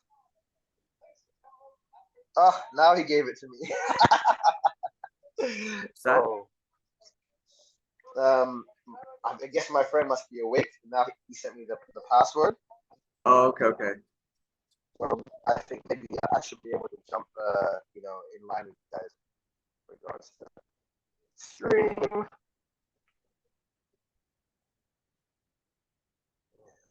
But how's the vibe been treating you anyway, man? What's been happening with you? What's that? So was that me or Yusuf? No, I'm talking to you. I think Yusuf is I'm getting unavailable. my But webcam said, right now. Yeah, oh, okay. it's There it's you not are. as it's not as good as quality, but it will do. Like this camera makes you look slimmer. What the hell? Like you lost weight and damn. Yeah. Yeah. I said, G man, how's the vibe been treating you? Oh yeah. Everything's been cool, man. Last week was a great week because it was everything that I set to achieve last week, I did. Achieved Good. all my goals. I full-time week of training. My diet was Nice. perfect. Everything was great, man. So I look at, tomorrow, today's a rest day. Gonna watch UFC. We're gonna go out later on, get some breakfast and sort some stuff at home. But looking to start fresh again tomorrow and have another good week. But yeah, it's been good. The weather's lovely here now. It's not too hot. That's comfortable at the moment. It's a bit chilly at night, actually, in fact. So yeah, it's been good. It's been good. I'm just happy that, sleep's been a bit basic, but better this week than it was last week. So yeah, no, it's been all right, man. It's been all right. I'm trying to think what else. Recovered, more rested. Yeah, that's it. You've been doing the cold plunge every day. I'm not gonna do it today. Today's a complete rest day, but I've been doing the cold plunge every day. Like, yeah, no, it's been a good week. Good week of training. Everything's been awesome, man. So I'm looking forward to this week having another good week of training, and diet and whatnot. So remember, I was telling you my diet. I added extra calories by making beef cube snacks that I'll just munch through the day, and then I added extra 2 boiled eggs and whatnot. So that gave me an extra kg, that maintained an extra kg of weight. So normally with my diet before, by the time I came to the end of the week where I've had clean training, clean diet, everything, my weight would drop to like just under 56, so 55 point something kg, like it's very light. But with adding these extra snacks, my weight by the end of the week dropped to just under 57, 56.95 or something. So I was like, cool. I maintained 57 kgs roughly, which is great. Now I'm thinking, how do I maintain 58? But I can't add more food, man. It's killing me. This is too much because I'm going to training. So I stop eating at 3 and I start training at 6, right? Wrestling. Or I start a bit earlier, but I'm talking about the actual martial arts starts about 6. Even with that 3-hour gap, I can feel my stomach a little bit. And I'm like, man, if we wrestle or if I eat more, I'm gonna throw up all over it. So, I think I'll keep to this. 57's decent. 57's all right. I guess I'll stick to 57. When I was getting to, like I said, to the 50 under 56, I was like, it's getting a bit too light now. Like, I don't want to get under 56. When I started seeing 55 point something on the scale, I'm like, this is too light. So 57 is good. So this week I'm gonna do the same thing. I'm gonna change the beef snacks to chicken. Just try that. Chicken does get dry, but I'll do chicken to go this week. Too light for who? For what? What do you mean? Like, what does that mean? Too light. It's just too light for me. I don't want to be 55 kgs. It's very. I just shrink so much. So the numbers on the scale, you see that you see a massive change in you. Given it correlates. You're saying. Yeah, I mean, I guess. I mean, look. I mean, I'm not to ask the question, man. Like, I mean, the numbers don't really mean much. It doesn't, because I've trained with that before or whatnot. I've trained being that light anyway. I just feel like being 57, I might just be, I don't know. You just like that number. Yeah, the number's better. The weight looks better. The weight looks better on me. Okay, that's what I want to hear. yeah, I guess I don't. I guess mentally, I still have a insecurity about being such a skinny kid. As I told you earlier, I've always been that skinny kid. Maybe there's something still there about that, which is why This is it's what I like, was trying to get to. yeah, This is the reason why I was digging. I was like, why is this number a thing? What is this? Why? You know? yeah. I bet 57 looks better on me. 58 will look better. You know, I mean, it'll just look a bit more bulkier. Even though I'm always going to be that small, skinny kid. You need to drop that term. Yeah, yeah. Drop Oh, that no. term. I know. Drop No, that term. I mean, don't get me wrong. Martial arts has helped me so much, but like the missus, so the missus, she's a trauma therapy. She's a trauma therapist, right? Really? And whatnot. Yeah, Oh yeah. Nice. shit! So Wow. when she Haven, son. like she doesn't analyze me, but when she does, she actually thinks I have trauma from past incidences, which is why Oh, definitely. which is why, maybe this 58 is something I'm trying to get, which is why I do the martial arts, which is why sometimes I get angry at people, you know, because like maybe back in the days there was nothing I could really do, whereas now I have this martial arts skill. I Not that I would fight. I would never fight. I just know me. I'm not a fighter. I don't like to fight. But I get angry at people. I don't like it when someone tries to take me for a mug. I get really pissed off about it. But so she feels like there could be some past trauma there based on what. So it's interesting. Interesting. Very interesting. No, I mean, I said definitely because you talked about it before, way back when with the police, right? Yeah, you know what I'm talking about. So yeah. Well, you know what? I was avoiding saying this, but I'll be real with you. I actually had my first therapy session on Friday with not my wife, because my wife always said that can't be with her. Finally. So I done my first session on Friday. Yeah, yeah. So Nice. Finally. I've been avoiding it. Okay, Wes, you know a little bit, but you just said I've been avoiding it for years, pushing it for years. My missus is like, it's no harm in it. Talk to someone. And with my work, even with my work, they have a little setup where I could, but they have some subsidies and what. I even avoided messaging them for the longest time. Then I messaged them. Then they sent me details. I never contacted the details. Then I eventually contacted the details. It didn't work, so I used that as an excuse not to do it. Then eventually I reached back out to the HR team saying it didn't work. Then they sent me another number. I avoided it. I'm talking about a process that could have took a day. I spread it out for nearly 8 months, and then last Friday, yeah, it's just all these excuses come up. Anyway, I spoke to someone on Friday, and like obviously after one session, it don't mean shit, but just talking to someone, there's an element, something there. There is something there, and she's looking to we're gonna start a program and let's see what happens. Let's see what happens. But yeah, it's you know what it is like. We do all have our own shit. And as we grow and as we experience through life, like I grew more trauma in Hong Kong. You know what I mean? I had trauma as a kid, obviously with the shit that I'm talking about. And then in Hong Kong, I don't realize it, but I grew trauma there because of all the racism and the police and all that sort of shit. So there's a lot in me. I think that's why sometimes I might lose my temper. That's why sometimes if someone does something that annoys me, I just get super angry with it. So yeah, man, I don't know. So I finally did it, man. So we're gonna do a weekly session for now and see how it goes.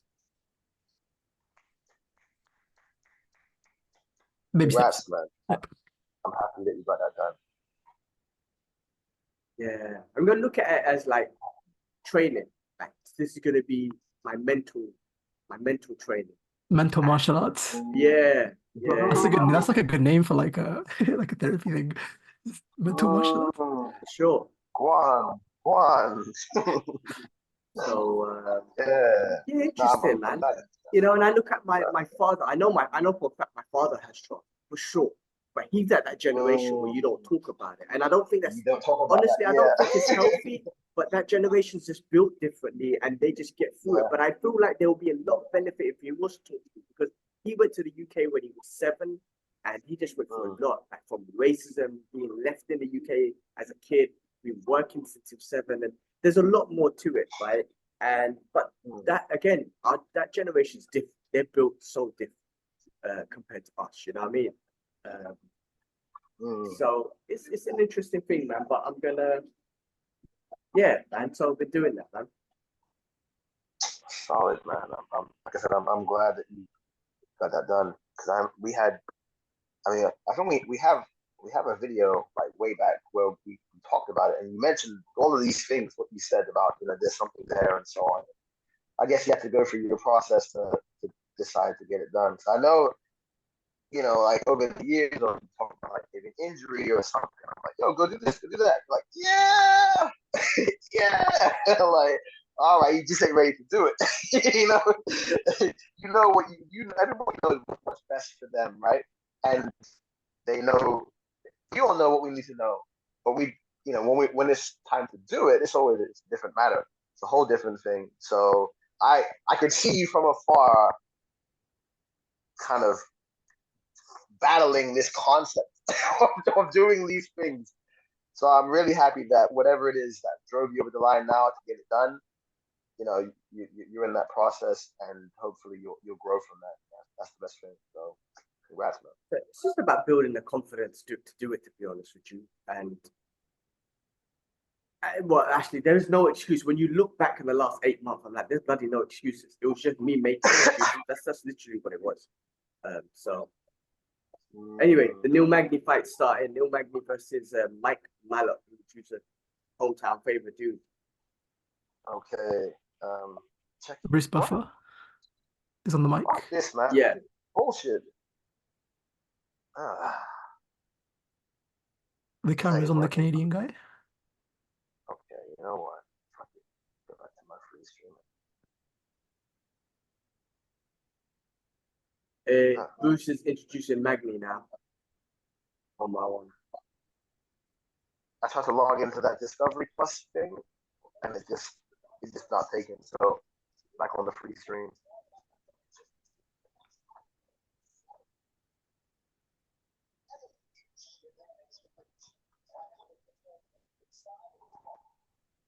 There's a lot of Canadians on this card. Oh, that. Well, they are in Canada, right? So. Oh, okay, yeah, makes sense. They got. All right, my one is just about to start. Okay. On my side, they're just announcing them. He's 10-1. Here we go. All right, round 1, 57, 56, 55. He looks like Neil Magny is one of those dudes that's like really been in that, like in that division for such a long time. He's fought who's who. I don't know, like 28 and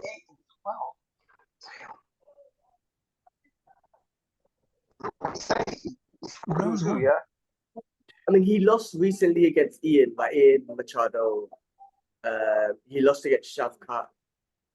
But I swear I want to say he's got the most fights or wins at welterweight or something. I don't know. It's definitely a lot in there, put it that way. He definitely has a positive record for something of that kind. I can't what it is, but yeah, no, I think Ian Gary kind of beat him before the fight began, no? Might be, yeah. Like Sean Strickland goes in hard on Ian Gary, man. Everyone does, man. Did you see that video where he was blatantly reading some shit? Like he was. I think he was on Era Harwani's show, and he was reading like from the script. Who, Ian? Yeah, it's believed he was reading from it because he was looking down and he was talking about Colby. Like he was gunning Colby, but he was looking down and looking up every now and then. Oh, it's like a reading, like he wrote down some shit to say. Well, I mean, saying it's his wife that writes. She's a writer. Right? That's what I don't know. I mean, I don't look too much into it. I just see a couple of things and I'm just like, I roll my eyes and I move on. I just want to see him fight. I don't give a fuck about wrestling, you know?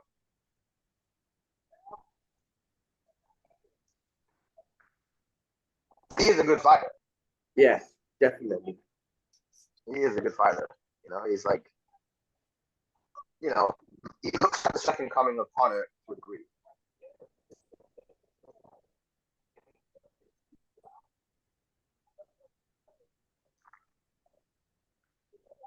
What do you think about a Conor versus Chandler fight, man? I mean, you think it's finally going to happen? I mean, obviously he announced it, right? You saw that awkward And this is a announcement. fixed date. There needs to be a fixed date for it. I think But someone said it's not even going to be UFC 300, which is interesting. I thought it would have been that day, but I think it's going to be in June or something. Oh, mm, I don't really care about that fight as much as I like right now at this state. I say that, but I feel like when it cuts close, I'm gonna be like, okay, I'm gonna be more hyped. It's because it's been so drawn out and it's kind of lost its way. And what is it for? Like, you know, and so it's kind of like that how it is right now. You the way they dropped the know, announcement as well was very like last minute. wavy. Yeah. Because McGregor's been in Dubai. My wrestling coach trains with him. Our wrestling coach trains with McGregor. Oh, nice. So there's a clip. Actually, I wouldn't say this to my wrestling. So there's a clip if you check.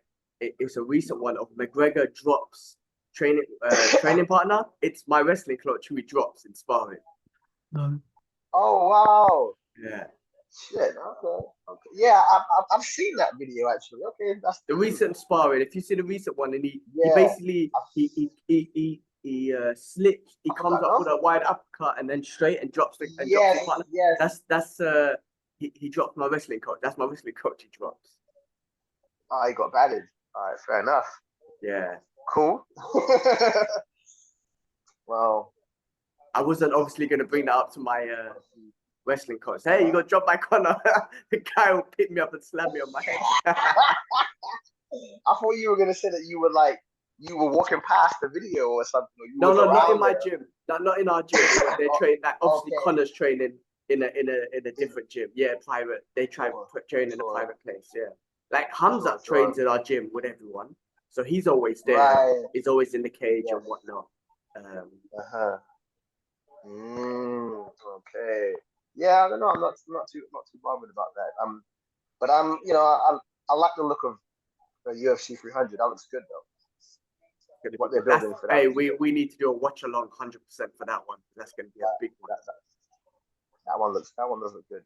That one. We'll get confetti and lights and like flags. What do you what is it saying now? Have you heard about Nate, Yusuf? Nate's meant to fight Jorge Masvidal in boxing. In the boxing, I heard about this. Yeah. Is it UFC boxing or is it separate? Like, what is it? Do you know what it is? No idea. I think it's separate. Okay. No way. They should just do bare knuckle. They should just do bare knuckle. Oh yeah. Oh no, but Nate will cut up quick. Nate will cut up so quick. What I'm thinking. That's exactly what I'm thinking. What do you think of this fight? Sorry, it's been round one or whatnot. Mike's destroying Neil Magny's leg with those calf kicks. Yeah, I see him. Yeah, I mean, it looks like a pretty play-by-play fight, man. I think I feel Neil Magny should try and take the fight to the ground. He's good. He's great on the ground, right? I don't even remember, to be honest with him. You know, he's another guy that I can't remember his strengths. But his legs, his legs are getting screwed. Those calf kicks are getting him, boy. Yeah, I see him. He's yeah, you see him kind of hobbling from that one. The round is over for me.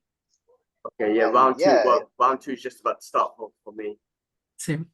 He looks like a sharpshooter, man. Like, man looks like he's picking his spots. He's comfortable. He looks very comfortable in this fight.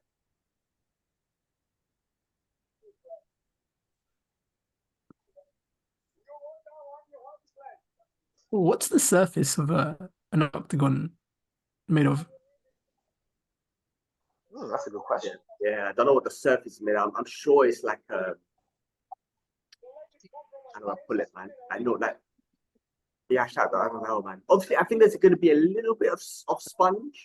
That makes sense, like a martial art school. Not as it's not going to be rock solid wood or whatnot. There's going to be a little bit of softness, but I don't know. Yeah.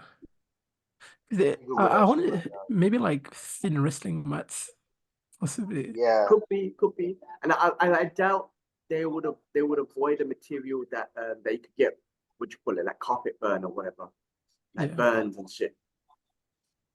So I just did a quick Google, and it says it's not hard. It's like a wrestling mat like material with a canvas top.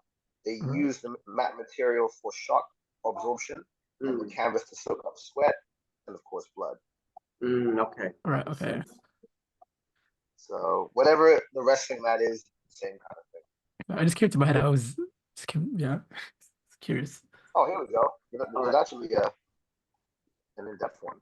Fight just went down to the ground, but it was Mike that took the fight down. Got you. Yeah. I think that's expected. He seems very comfortable, and he's in the middle of the octagon, pushing Neil back. Take down. I feel like he's definitely in control of the fight. Oh yeah. Way more in control of the fight than Magny is. Those calf kicks are definitely putting pressure on Magny. Oh, definitely. Yeah, he needs to check them kicks. Calf kicks are, I think, a bit more. Well, I think you could check them. You just got to turn your leg a little bit, right? Then you end up going shin to shin, which fucking hurts as well. Yeah, I mean, yeah. It's not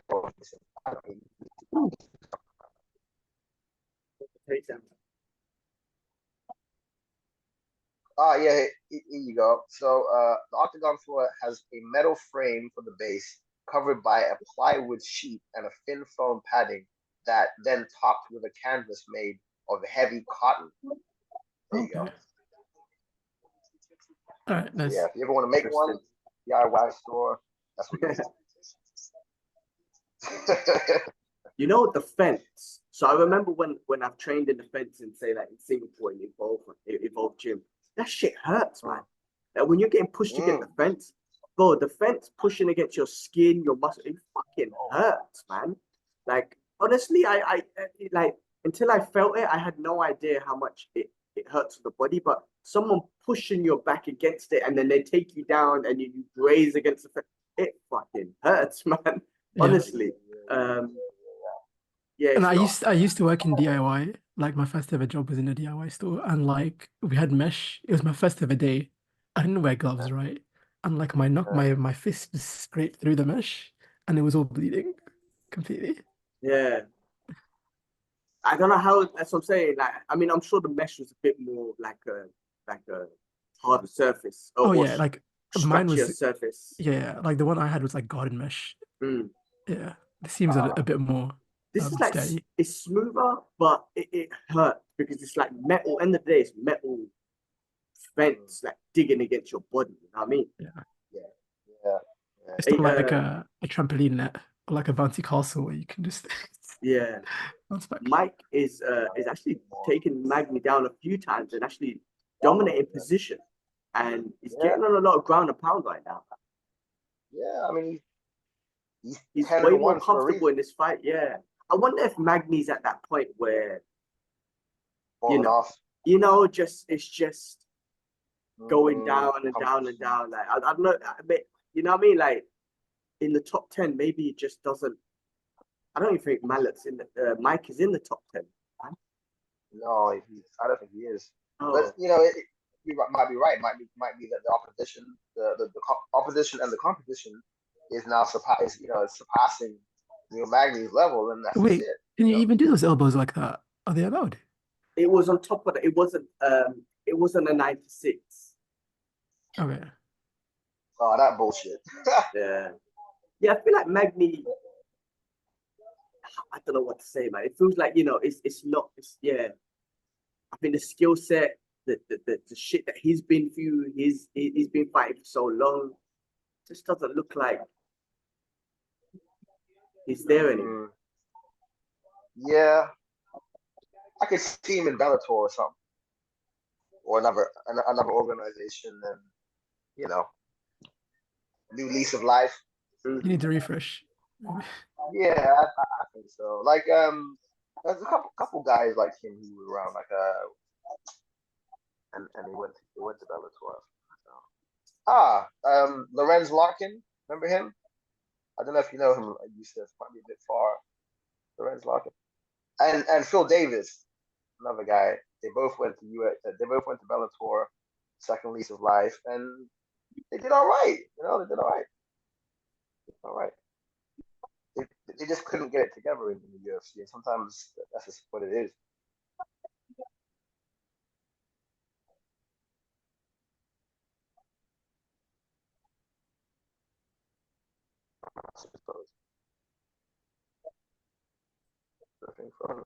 No. Round 3 started, like, go straight down to the ground, takes him straight down. I think he just feels way more comfortable. I feel like he's dominating. This wasn't the fight that I was looking for. Right. At least we won. Now I know this boy's serious, but this man kid. Oh, it takes him down.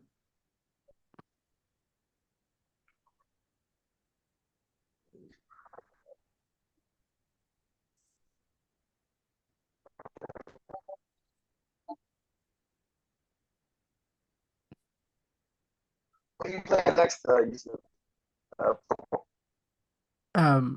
What game I'm playing right now? No. I'm saying, when are you gonna play football again? Oh, so I usually play footballs Sundays and Fridays. Okay. Yeah, mainly.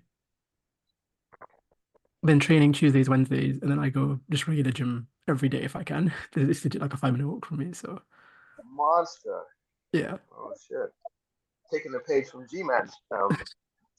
Do it, bro. Schedule. Do it, yo. I was doing MMA with this 13-year-old. I'm literally times his age by 3. The guy, he had so much more cardio than I was like, bro, I can't keep up with you. And I just, oh my god, oh my god, I'm trying my best to keep up, but boy, when I found out he was 13, I was like, man, I've come a long way. I've come a long way in life. He was just so fast. He was so, obviously he was a little bit bigger than me as well and whatnot, but he was so fast. It's like he never ran out of cardio, and technique was amazing. Damn, man, you're good. And I'm just trying to keep up with him and whatnot. And then he tells me he's 13. I was like, God damn. Yusuf, while you're young, bro, just do it. Trust me, your body will just recover like instantly, and you'll just have the energy to go, man. Oh yeah, bro. Yeah, my cardio is insane. I can't lie. I'm like an engine right now. Especially in football. Especially in football, everyone's out of breath, and I'm like, this isn't even my final form. Keep going. Yeah. I see your video. Everybody's moving in slow motion type shit. They just look out of it. Yeah. They're just like, why are these people moving so slow? The only thing I want to get back into is swimming. Into like my weekly routine. That's the only thing I'm missing out on. And I'm pretty like content with my training at the moment. It's just the gym that I go to doesn't have a swimming pool, which is so jarring. So I'm probably gonna have to switch soon, eventually. First takedown by Magni. Swimming is really good for recovery and like it's like low impact training, which is good to kind of mix things up if you constantly just pounding, getting your body pounded on or whatever. It's good to mix it up. Take down. Going for Eva. You might be going for now. And I want to get a life. And I want to get a lifeguard badge as well. That's like on my to-do list this year. So oh, shit, awesome, bro. Yeah. So you're really into swimming? Yeah, I guess so. Yeah. I don't like swimming, man. I tell you, I'll be honest with you, I don't like it. I did it when I was in Singapore and I had my own pool and whatnot. I did it in Hong Kong. I don't like it though. It's not my favorite exercise. I don't like water. I don't like the water. I panic. So I would do it more to overcome the panic than anything, to be honest with you. Okay. That's the shit I don't like. Well, Magni's dominating the last bit of that last bit of the fight. I mean, I don't think he'll win the fight, but damn, could he finish this? Holy shit! If he does, that would be crazy. No. Oh, if Well, it can be the Magny biggest. stepped up in the last bit, man. Does he have enough time? Mike's not fighting back. I feel like they could stop this fight. Oh my god! Oh my god! So, oh my God. Oh my God, Magny. Oh my God, Magny finished him. Wow. Oh my God. I can't believe that happened. He's not. Oh Yeah, my he's. God. Mike was I dominating gotta the fight. literally. Where's those words? I had to eat them. Bro, yeah, Magny was, bro, Mike was dominating the fight. And even in the grappling, maybe he burnt himself out. Maybe he burnt himself out. I mean, like, What'd you Mike, do in that position, man? I think do you know what I think it was? I think it was cardio. I think, like, honestly, because as soon as Magny got top position, That slam. dominant. I I'm mean, the watching slam this. wasn't even that big. Look, if you look at the slam, it wasn't even that big. Like, it didn't even slam him. Oh my god, he's hammering. Yo, yeah, no, I reckon hammering. I reckon it had to be cardio, man. I just think he had nothing left in the gas tank. You reckon so, yeah? Bro, he was dominating the fight. He was dominating the grappling. Like, he had a better position. The moment he gets mounted and pounded, like, he had no defense. Like, except just cover up. He wasn't trying to hip escape or try and push the knee back or anything. I mean, I think it purely had to do with he gassed himself out. Oh my God! By 10 seconds or by 20 seconds, that's it. He would have won the fight. My Go on, stream kicked out, Magny. so I missed like the last like minutes. I don't know what happened. I just see It's just like ground and pound, what led to basically. him. Yeah, yeah. I thought, what like did something happen? He said there was a slam. What happened there? Okay, wait. Yeah, The Magny replay went is on for now. a takedown, like tried to get a guillotine. It wasn't really a slam because he didn't really get slammed down, Yeah, but Magny got I see it. dominant position. He got the mount Okay. and he just ground and pounded him. And I just feel like maybe Mike had no pace at all, no cardio left at all. He couldn't escape. Go on, Magny. I literally You just wrote completely him jinxed off. it. I Just completely jinxed literally it. wrote him off. Yeah, me too. Literally wrote him off. Let's see what he's got to He's say. there for a reason. Yeah. Yeah, stay in UFC, Damn. man.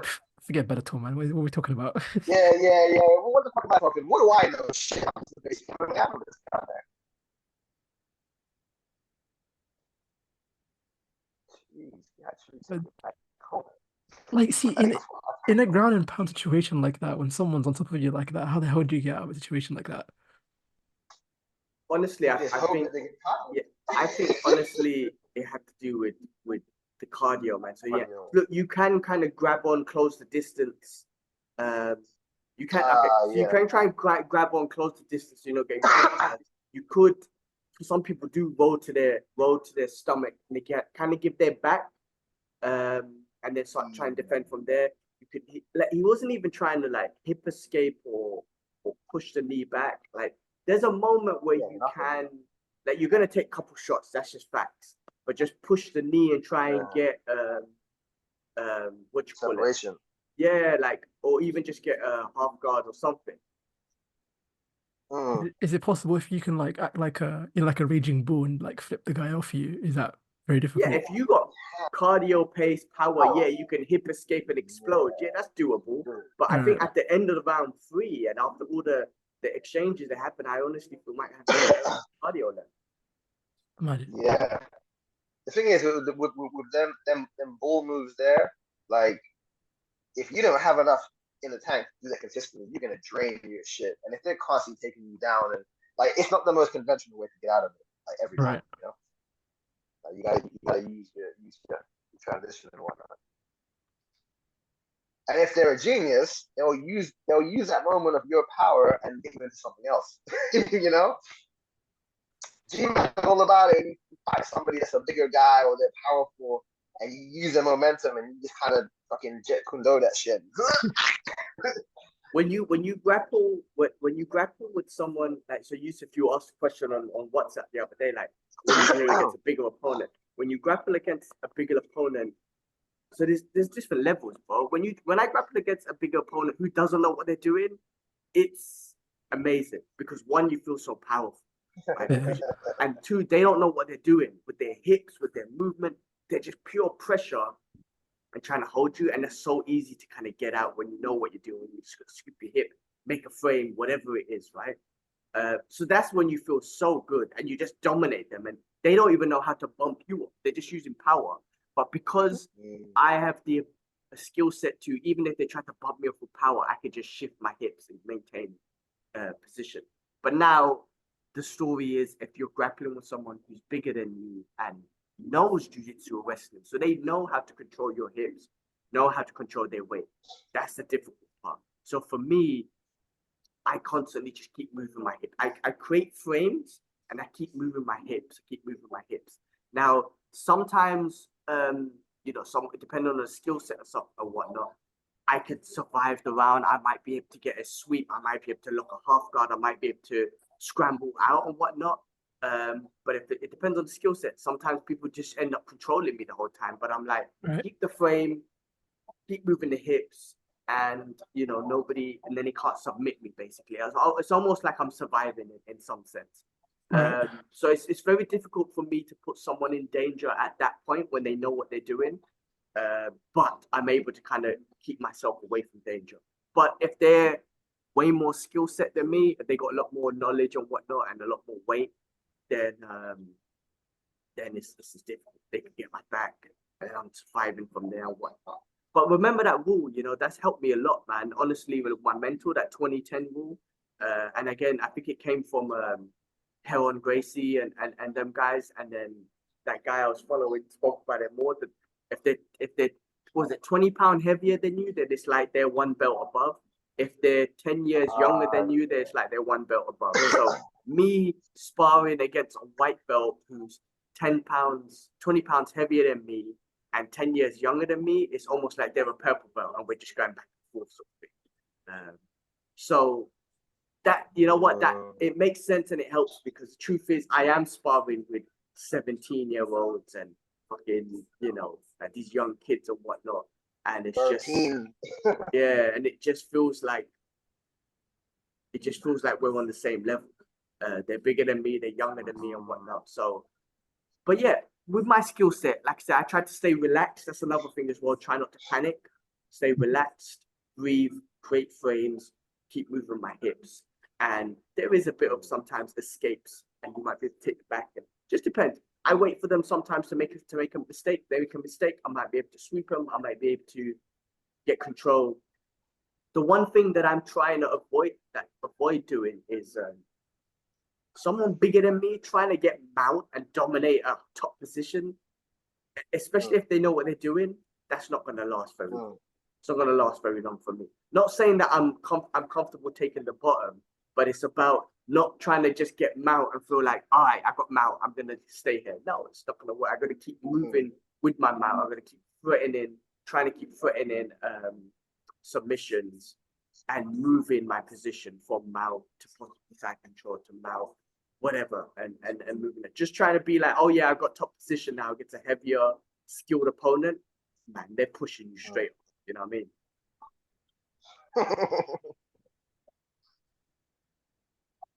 Co-main event, man. What do you guys think about this one? Rocky and I'm not too familiar. I mean, and I am familiar with what's her name? Bullshit. Relax, Don't blank on her name. With Rocky. Myra Buena. Oh, Raquel Pennington. Pennington, that's it. Myra Buena, I'm not as familiar with. Maybe I just haven't followed them as. Well, what would you say about Pennington, right? You've seen more tape on her, or we've seen more tape on her, right? You know she's tough as hell. She's been there for like so long, fought against ex-champions. She's been there for, I think she's got heart. Yeah, like you said, tough as hell, right? Yeah, that's the main thing about her. Oh, she's scary, man. I think like, yeah, I would say this Myra Brenner is probably gonna be the dog in this one because she just, from what we've seen of her, what I've seen of her, she just has more tools, man. She's much more dominant, winning style, and she's a monster. Whereas Raquel Pennington, she seems like more of a, an endurance safe kind of fighter. You know, doesn't have that killer instinct that I see Myra have. But you never know what happens on, you know, in that moment when the door closes, anything goes down. So.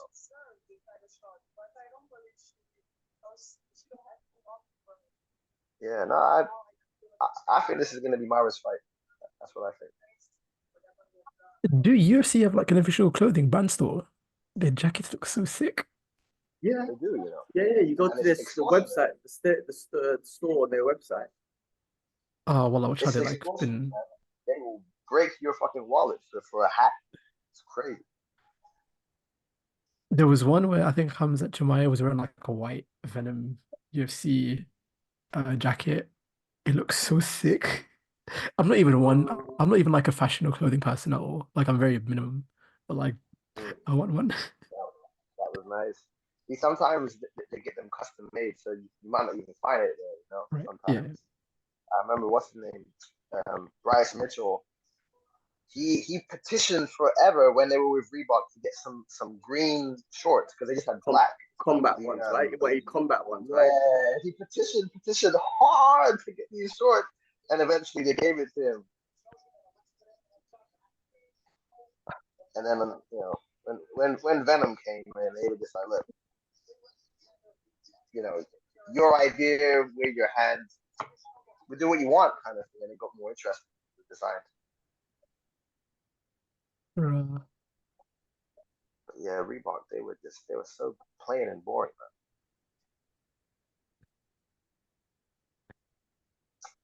Oh shoot, come on. it's like £100 minimum, bruh. You know what I'm saying? I'm telling you, they Yeah. do be mad at you. I bought when I went to my first UFC event years ago in 1902. I bought I should have worn it actually. I should wear it with watch along. It's the Bruce Lee UFC t-shirt. My favorite one. Ooh, Ah, Yeah. yes. I think they what had does that that look like? Let me check yeah, what that looks check that like. out. It's pretty awesome. I still got it upstairs. I know it's one down or whatnot, but I should wear that while we watch Mm, the that should be the uniform, huh? that should be the uniform. Yeah, the watch That along one. uniform. I'm gonna have to That's the go one. get That's the one. Sick That's t-shirt. sick. Yeah. I only when we were so I took every time in Hong Kong and Singapore or whatever we meet up with friends and watch UFC, I would always wear that same t-shirt. Nice. Okay, yeah, that's the international like uniform for G-Man. That is it. Maybe you can rep that for UFC 300. Wait. Sure. Ooh, that's a good shout, man. Gilman, you know, with your podcast with the Geek Out channel, do you plan on getting more like martial artists or like coaches on the channel by any chance? You know what? Yeah, yes, I did want that. And I had a couple from my martial art coaches from Hong Kong. Singapore was a bit different. The coaches there weren't really, I didn't really build that kind of relationship up with them. And in Dubai, same thing. I don't have that same sort of relationship with coaches on there. But yes, I do want to get more martial arts coaches on there. I had my Sifu on there or whatnot. But yeah, I think over time, I guess I just need to reach out to a few and people I train with and whatnot. Yeah, cool. Yeah, so I definitely do. I can help you out with that as well. I've got a couple connections that are pretty like they're in the like Bellator and UFC space, so Okay, yeah, reach out definitely, whenever. man. Definitely, we'll have to have that conversation with them, man. Yeah, my MMA coach in Evolve MMA in Singapore, me and him used to talk all the time. We used to geek out because he's been to comic book world and whatnot. But he never used to like. When I asked him, he was like, "Nah, I don't want to." He's never wanted to be in that limelight. You know what? In fact, he was actually offered to coach UFC in China, up and coming UFC Chinese fighters. Oh, nice. Yeah, but he chose not to do it. He goes, I don't want to deal with that kind of ego. I don't need that in my life. Right. Because Wow. he's like, here I'm training with young students who want to learn martial arts, and some of them want to be fighters. I will be training and teaching fighters who are trying to get into the UFC. I don't need that kind of ego and that sort of mentality. It's like the love for the martial art versus like the business, Exactly, exactly. corporate like And mindset. yeah, and Eddie was a big part. That's what his name was. He was a big part of One FC. He was also like one of their, I guess you could say, superstars from the UK as well. When One FC was building, Eddie Ng is his name, NG. But yeah, like he was awesome coach. One of the best MMA coaches because he was very technical with everything he taught. Even skipping, he would not even let you skip without letting you know the benefits of skipping. Why do you skip? What the footwork's about? Everything had a meaning. Every movement had a meaning to it in martial arts, and that's how good of a coach he is. Man, It wasn't just a warm up for the sake of warming up. Trust me, man. He was just on point. Anyway, point is, I tried to get him on the podcast, but yeah, he was like, "Nah, I'm not." that's fair. Yeah. I hear that. Nah, gotta respect that, man. Oh, speaking of skipping, uh, bless you, I got my first ever shin splint this week because of Oof. skipping. I don't know what a shin splint was. People talk about it in football a lot. I was like, I've never gotten one before. I had a skipping session, MMA. I'm like, why is my right leg feeling so heavy all of a sudden? I'm like, okay, it's gone numb now. What the hell? And then one of the guys was like, yeah, you got a shin splint. I'm like, bruh, it's like somebody just kicked my leg. I can't I move it. heard. Yeah. What did you were skipping barefoot, right? Yeah.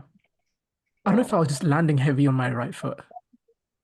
I don't know what the problem was. Is it the first? Have you skipped before? Is it the first time you skipped, or have you been doing it for a while? It's the first time I've skipped in a while. Like Mm, interchanging feet. Yeah, maybe it's just a body. Thing to it. Yeah, Right. like the muscle. I don't know. You know what? I don't think I've ever experienced a shin splint. I don't think I have. Oh no, I think no, I've had a shin splint before actually. Um, it's have you played Downton's Revolution at arcades before? The game one. I Yeah, remember yeah, it's like a watching dancing it. mat. Yeah, I remember watching that Yeah, shit. okay, let's just say I'm very, very good at it. Like I can do The crazy, 360s. crazy legs, I think there was one time where I think I was landing too hard on the mat. Like heavy, yeah, shock. Yeah, that's right. Yeah. I think that was I the same feeling. see. But yeah. You can, you can, because a part of it is obviously the uh, tibialis anterior, so the front of the shin is tight, right? Because obviously the muscles is kind of like seized up, so you can actually like massage your calf, kind of like your the muscles that go along the shin. You can Yeah. kind of massage this, you can relax Right, a little okay. bit. So you can manipulate it yourself to a degree, but yeah, it's one of them things you have to kind of go through. There. It was an Yeah, experience. I mean, yeah, like if you, because that's why some people they wear those sleeves on their legs. You ever see them? Right, okay, The okay, yeah. compression, yeah, it's the compression, right? So same idea. Like if you work with the muscle, you kind of decompress some of the tension. So people use the compression bands for that reason. Okay, interesting. Okay, I'll try that. Mm, If it keeps yeah, recurring. yeah, but yeah, you can also just massage Massage. your calves and your yeah, and also the muscle in between. So you have to obviously put your shin Hmm. right, and then you got that kind of groove in here, Hmm. right? Yes, if you can massage into there, you can relieve a lot of it. You might Okay. have to wear this bullshit accessory. um, so yeah, depends. Yeah, okay, Mm, go. Yeah, definitely a first. Like I'm thankfully like I've never like been injured or like any like injury, mm, minor major injuries like in football or martial arts. I've had. Yeah. okay, good, Oh, solid build. oh, good. All right, here we go, boys. Here we go. Like This yeah. title has been vacant ever since Amanda let it go, right? Is that correct? That's right. Yeah, nobody stepped up. I thought that Pena would have come. Actually, Pena's probably next. No, Most probably. I don't know what happened to her. I thought it would have been her. Something might have Bruh, happened. why do these women look so scary, man? Well, because they were That's what happens when you they're fucking going for it though. They're deplete going for it. yourself, deplete yourself of all of your everything.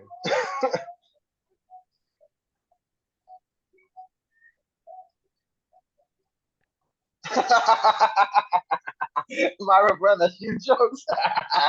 I don't think I've never seen anybody react with Bruce like that before.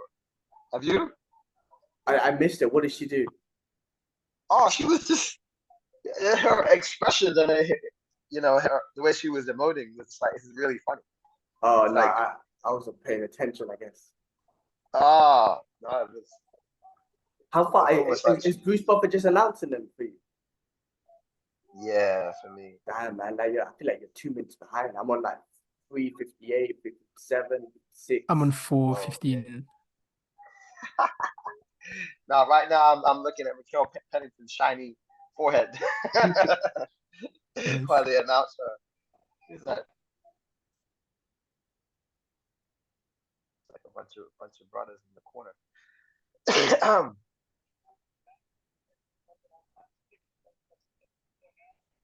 No touching. Okay, all right. I remember Myra Brennan was talking some mess in the conference. You guys hear that? Yeah, a little bit. Yeah, I think they were just. Oh, no. Oh, she was getting the guillotine.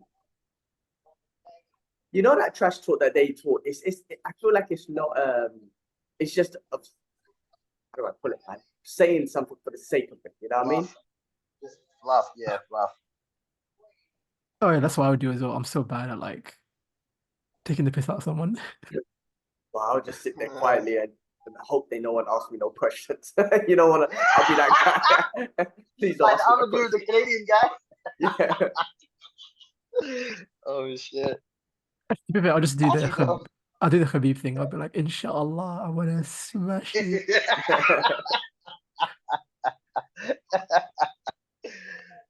Oh man. Take down by Bruno. Bueno.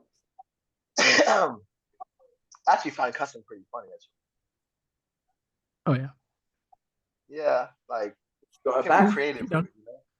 You find something funny to laugh at. Like I'll just I'll just replicate like the Rock's like promos. I'm like, so what do you think? It doesn't matter what you think. That will definitely go down well with a big part of the audience for sure. Oh yeah. It doesn't matter. I used to love that in school, man. Back in the try and get your friends with that one. It doesn't matter. Or like it's like, would you please shut the hell up? It's Y2J. Oh yeah. Or like he's got He was catchy promos. pretty skilled. Yeah, Yeah, he's so exactly. good, man. Skilled. Low key, Or probably like one of my favorites. Stone Cold's what? Oh yeah, what? What? Yeah. Crazy how it like those things, man. WWE were it's so creative, like to build those characters and to build certain, like slogans or whatever that just works, man. It's so creative. The Yeah, pay-per-view events are You know what? insane. They put their body through shit. You know what? Yeah, I think wrestling's like more damaging for you than MMA. You're doing it every 100%. week, and the way you're slamming yourself like that, bro. I see some stuff that come on my YouTube. I'm like, forget that, man. That shit is way more dangerous and damaging on your body than MMA and all that shit, man. Fuck that, what they do. Oh no, 100%. Yeah. Like I think have you seen Kurt Angle, his Joe Rogan No. interview? Yeah, I saw that. Yeah. It was like 30 pills a day he would take. Oh, Just God. And his neck, right? His neck was broken during yeah. one of the. It's some of the other smaller wrestling leagues, the more hardcore, like they do crazy shit. Like TNA, ECW. No, I think there's some other ones where they do some hardcore shit. Like indie stuff, like off yeah. TV. Okay, yeah. Bro, that's too violent, bro. What they do to each other and they set each other on fire and stuff like that. Have you seen that sort of shit? That stuff. Backyard wrestling, I think. Bro, that's dangerous. Bro, I look at that and I cringe. Hey man, Bruno's been dominating her back, Pennington's back this last part of the fight. I feel like she might find some comfortability in the grappling area. That's round one, bro. Don't be surprised, man. Like I said, I think I think she's better than her in pretty much every And area. she's like, again, I didn't make myself familiar with her, but I feel like she's younger, she's more up and coming, she's more damaging. You know what I mean? In a All of fight, that, just yeah. from seeing the highlights and whatnot. I should have familiarized myself with her, but I just feel like let's see how this goes. We're talking about the Well, guy in the I green, guess right? no, So like Myra, when Oh, Brazilian. okay. All right. Pennington, the one in the green, she's been around for ages. Oh, okay. So I feel like she's still up there, but I feel like she's gone through so much battles. You know what I mean? Oh, I'm such an idiot. I thought both their surnames were called Corner. I was like, what are the odds?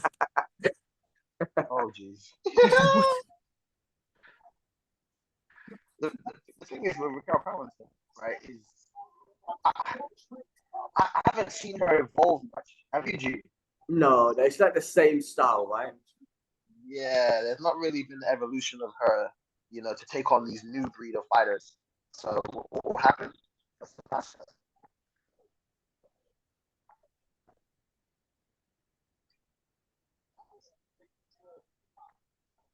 Yeah, she hasn't changed her style. Like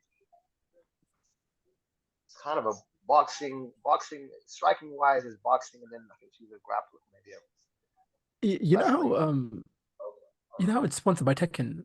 Like how sick would it have been if they like had like they made like the stadium like a replica of like a Tekken arena from the game? That'd be pretty sick. Mm. I remember It's, Tekken. it's a bit gimmicky, but I think it'd be a cool idea. Yeah, I don't think. I mean, yeah, I don't think it'll go that far and whatnot. I remember Tekken 4 had an octagon. The final fight with Hihachi had That's a the one, yeah. they fought in octagon. That was sick. That was nice. And that's when they introduced Murdoch, whatever his name, who was an MMA fighter. And Oh, back he then was they a Valley Tudo, no? Valentudo, yeah. So back then they replicated the Yeah. typical MMA fighter and whatnot. That was cool. Yeah. That was my favorite. I'd say that was my favorite Tekken, to be honest with you. They introduced Steve, who was a boxer. They had yeah. that game had uneven ground and whatnot. But that was my favorite Tekken. Tekken 4, yeah, that was a good one. It's a bit unpopular opinion for me, but I really like the Tekken Tag tournament. I just like the fast pace, Tekken the Tag quick was pace good. of the games. Yeah. Mm, I hope Tekken 8 has a good story. I'm looking at some of the trailers. It looks like it's a good story, like Mortal Kombat. You know, like the way Mortal Kombat done the story mode. I Like the hope first three games were so good, like in the story with like Heihachi, it Jin. was, but you know, like beat 'em up games, it's the same shit, right? You do the fights and then you have a little ending at the end, and that's it. It's not really a story, you know what I Yeah, mean? So yeah, I'm hoping this has like a Mortal Kombat style full on story, and then you do some fights and then have a story. I want that, man. Street Fighter 6 didn't have that either, and I think that's just why I just got bored.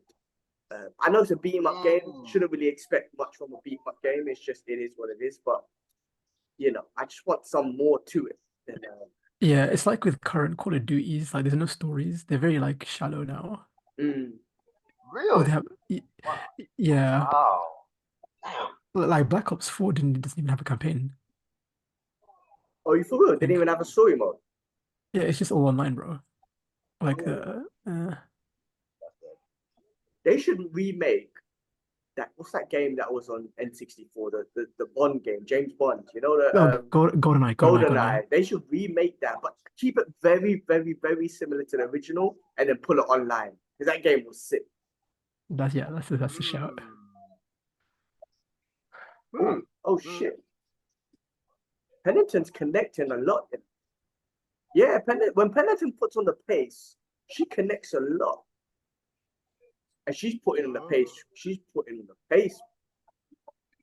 She looks like she's a bit more ripped, a bit more shredded. What do you think? Like looking at Yeah. her core, she's normally a little bit like flabby, but she looks a bit more tight. She's leaned out a bit. Oh my God. Jeez. I mean, she has been around for a long time, so she does have a lot of experience that Myra probably doesn't.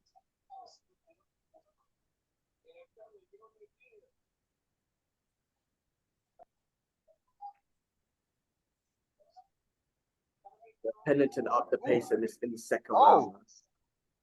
Oh, Okay, okay. Ooh, okay, yeah, I see what you're saying. Oof, yeah, no, you're right. She's fucking teeing off nicely, man. She's teeing off nicely. Oh damn! Wow, that was a good transition to the back. Silver ended up at the back again. Wait, did she foot stomp? I don't know you could do that. Yeah. Yeah, Oh, man. oh fuck! Is that under the neck? I want to try that. You Silver's got the motherfucker. choke. Man, she's trying to squeeze that, but I don't think it's under the neck though. Yeah, foot stomps are legal, man. They've been doing that for years. Oh, the lock Mm, is. Greco wrestling style. Ooh. So Silver, when she gets the back, she's able to control. She almost got. I mean, I wouldn't say she got almost got a choker, but it was underneath the chin. Okay. I'm still not there yet. But yeah, no, you're right. She connecting. Mara doesn't have much head movement, if at all. Mm. She just kind of takes her head and moves. Sorry, she just doesn't. She moves back. She doesn't pivot. She doesn't. No head movement, man, whatsoever. Wow. Head movement. Head movement. Move, please. Oh, move. No. Go. What happened to that dude? Yeah, what did happen to that dude? I mean, not to be bad, but Ronda Rousey was his biggest, like his claim to fame. Not in a bad way. I'm not trying to be bad. I'm saying that Ronda Rousey was his claim to fame, right? And then after she went, that was it. I remember there was one more prospect there. I can't remember his name, some young kid. And then I think he fought Edmund Shabazian. Shabazian. That's it. Yes. What happened to him? What happened to him? Like, thing beat him. I think Derek Bronson smashed him. Like, Broke his will. yeah, and then Broke his will. yeah. Let's see. I don't know. I think he left. Round 3. I think. And let's not forget Travis Brown. Remember, before Travis Brown went there, he was like the next biggest heavyweight prospect. Remember? And he went. I think he started to bang Ronda Rousey. Then he went over to that camp. He started losing. So that was also a pretty sad situation there. Yeah, when Pennington puts on the striking, yeah, she's connecting a lot. Like Silver doesn't move her head much, and she just puts a guard up. Yeah, I see that. Yeah, but Silver gets the advantage when they grapple, and then she somehow she scrambles to get the back, and then she holds dominance with the back. Yeah, that seems to be her strong move. I think I see a couple of her highlights with the same kind of ending, right? Like her taking someone's back. That must be like her bread and butter. But yeah, I think she's not going to be champion for long if that's how she fucking conducts her fucking striking defense. If she does win it, she's taking way too many shots to be holding the championship for that long.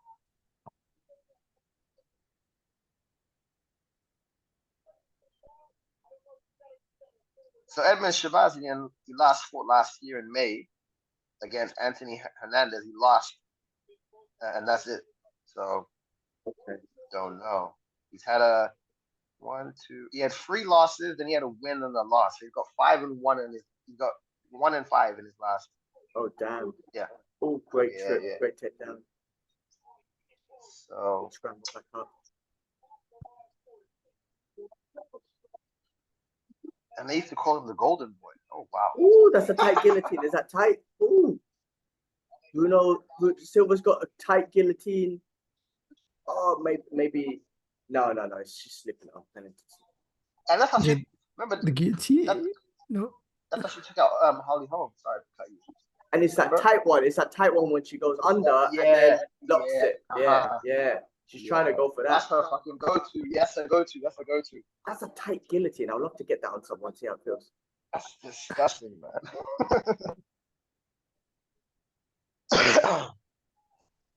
Fucking mean.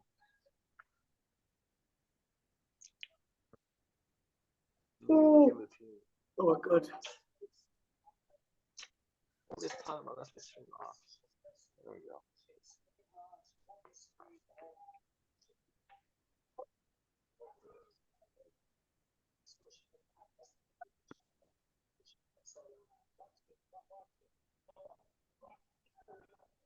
I think are they saying that Adesanya might come into UFC 300? Is I think that so. locked? Maybe That the would be win. I don't. sick. Nothing's booked, but I think maybe the winner of this Yeah. fight, Adesanya might come back. I mean, Right. they still haven't booked a main event, right, for 300, which is crazy. We were talking about Max Holloway versus Justin Gaethje for the BMF earlier on. What do you think about that? Well, that's official, right? That's booked, yeah. That's with That is UFC booked, 300, yeah. Right. Yeah, that is booked. What do I think about that? Huh. I think like wait. That's gonna remind me of what? It might be like him fighting Poirier again, you know? Like it's just too much for Max. Just because Gaethje's a heavier dude. And I remember when he fought Poirier, you remember that fight? Is like Max could do what he could do, you know, could pepper his punches, whatever, but it wasn't having the same impact that Dustin had when he hit him. And I feel like it's gonna be one hell of a fight because technically they're incredible fighters. But I feel when it comes to the power, I feel like Gaethje will be able to kind of put that more across. I mean, that's Max. That's Max going up again in a weight class. But you got to think about how much of a beast Max is. Yeah, he's fought Poirier. He's gonna fight Gaethje. He even tried to fight Khabib. Remember that? Another fight, bro. Max Holloway is a fucking savage, bro. He's looking to go up and not just fight in lightweight. He's trying to fight the baddest dudes at lightweight, bro. I mean, he is a bad motherfucker. Like, he deserves that belt. You know what I mean? Has been. So, what a beast, man, to fight Gaethje. Oh, no doubt. Especially after, you know, the Gaethje we have now is a scarier prospect than the one that first entered as well. Yeah, considering polished. Yeah, man. How scary is that? Because considering when he came, he was rampage savage. But now he's more polished. He's way more scary. Exactly. So, yeah, I don't know. I mean, have to see what he can do with the new. You know, can he fight comfortably with that new weight? Is he has he spent enough time? Wait, hold on. Let me backtrack. Is Max transitioning to the new weight, or just this one-off fight? Could be a one-off fight. I mean, I think Max is in a position in his career where he should just be doing super fights like this. Like, okay, he fought Volk 3 times. It is what it is. I don't think he has anything else to prove in that division, and anything to prove in general anyway, right? Why not just do these super fights? This is perfect for Max, I think. Good point. That's a good point. He does have that. It's like he kind of like what do they say sometimes in football, like that somebody, how do they put it now, when they say that they've clocked football, right? Like for example, like Kylian Mbappe, like did a lot of the big feats when he was young, and it's kind of like, okay, well, you're at this stage where you've accomplished so much, and you still have time on your hands. Like, what can you do now? Like, the door is open, and he's still healthy. Yeah. Max kind of clocked MMA to a degree at a point, and now it's like, okay, well, or that division, you clock that division. Things have moved on now. So what's next? So I guess it makes sense for him to go and do some fun stuff. You know, he's still healthy. He's still the dude. Build his legacy, make money, super fights. And if you look at his resume, my guy's fought them. Aldo, Volk, Connor was a wake up call, right? Yeah. For him, because after that he tore motherfuckers up, never lost. Wait, Max Holloway fought Volkanovski 3 times. They fought 3 times, bro. I don't think I've seen. I might have to watch these tomorrow then. Oh, bro, they were very like close fights, and this was when Volkanovski first won the belt. He got him off Max. He got it off Max. Okay, interesting. Yeah. Okay, I'll check that out then. Cool trilogy.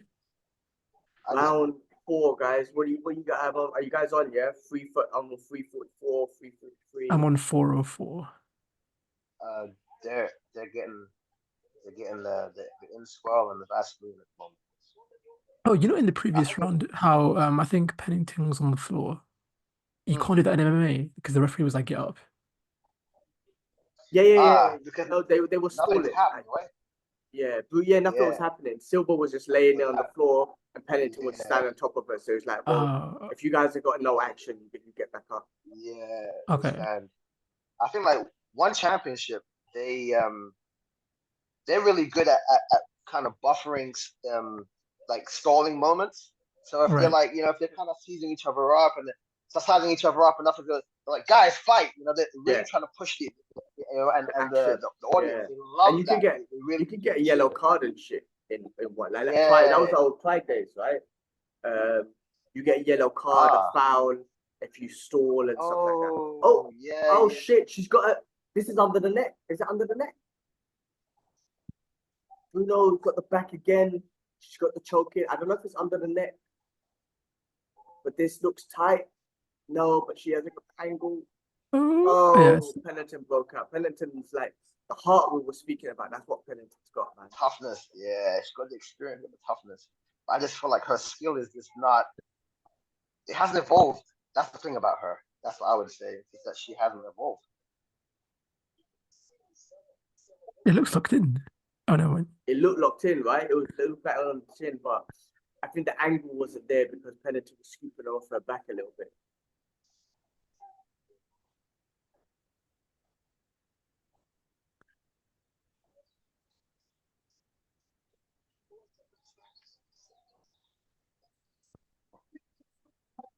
But yeah, no, Gaethje and Max. That's a dangerous, very dangerous fight for Max. I think, but can never rule out Max. Is what I would say. What do you think? It'll be a fun fight.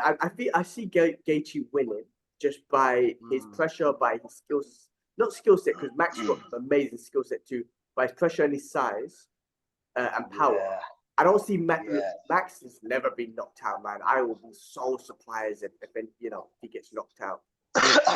But I think this is perfect for Max, man. Do these fun fights.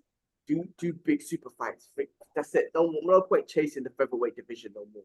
Unless a title fight comes up, do it. Or a fun fight comes up there, do it. But I think for him, yeah, man, Lau cutting all that weight, fun fights at lightweight, legacy, man. Just keep building a legacy because he's a legend, another Hawaiian legend. So I think he's good. It's true, actually. Yeah.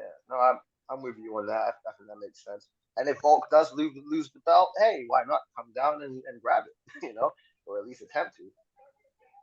Because Or Eminem if he Emporia is wins, no joke, yeah, right? or if he wins against Gaethje, then he could be like, well, vote, let's go again. Let's go again.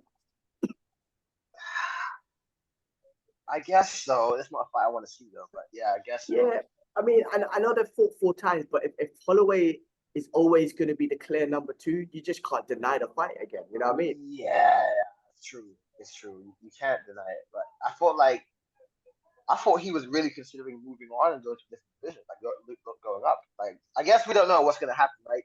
Maybe after this he might say, "Hey, I'm here to stay." Who knows? But yeah, I feel like it's time for him to like do something different.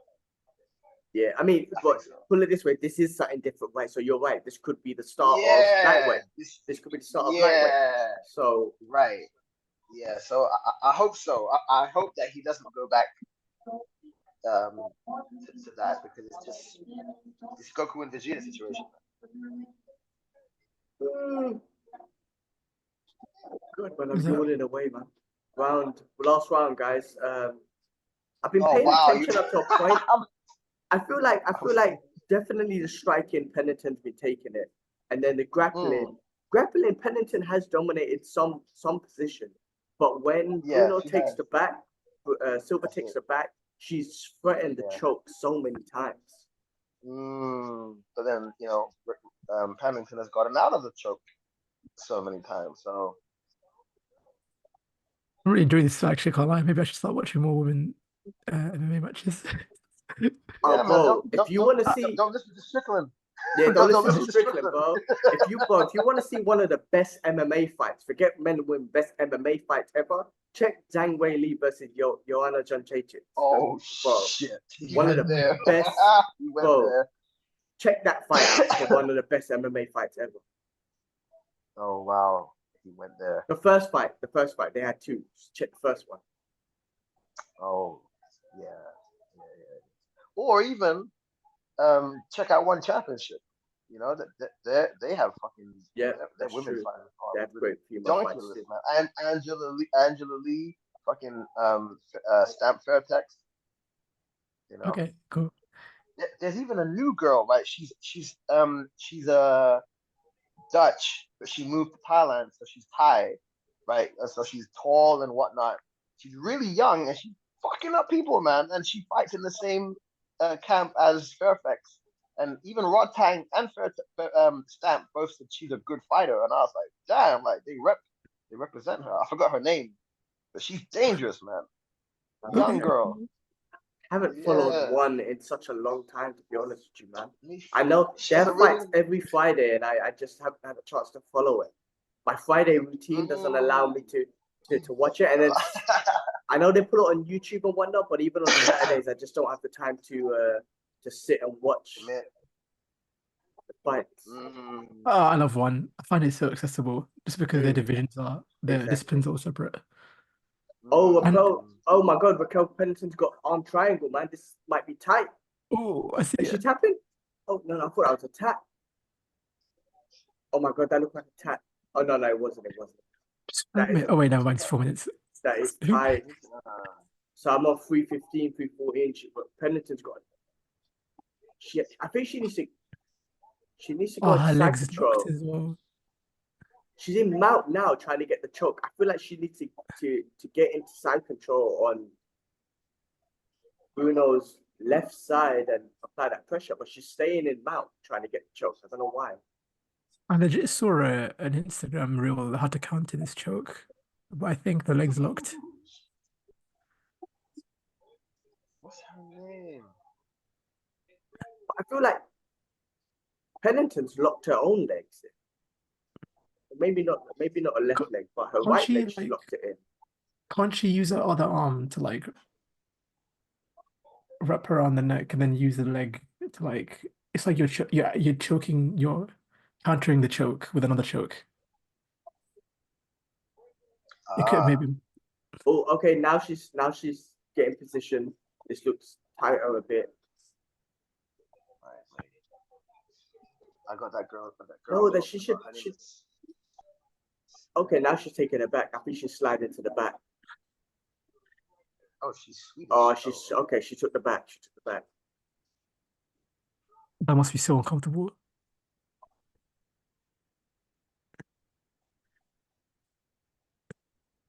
So times. Yeah, actually, Pennington's had a lot more control time actually overall as the rounds got deep in the rounds. Would it? That's the girl. Okay, I think I'm at the same part you want. Cool. I'll check that out. Yeah, she's like 19. She's killing these women, man.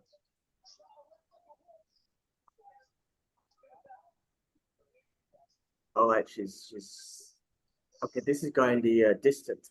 You know what? I think Pennington might have taken this fight. You know, I think on the striking she might have had a bit of an edge. On the grappling, I think she just had more control time overall. Even though Bruno Silva did, keep pulling a Bruno, but Bruno Silva did have. She threatened a lot. Threatened a lot, yeah. But I feel the overall control time Pennington took it. Yeah, it's interesting. She's able to grind it out, just dig deep. It's experience, isn't it? Experience. Right there.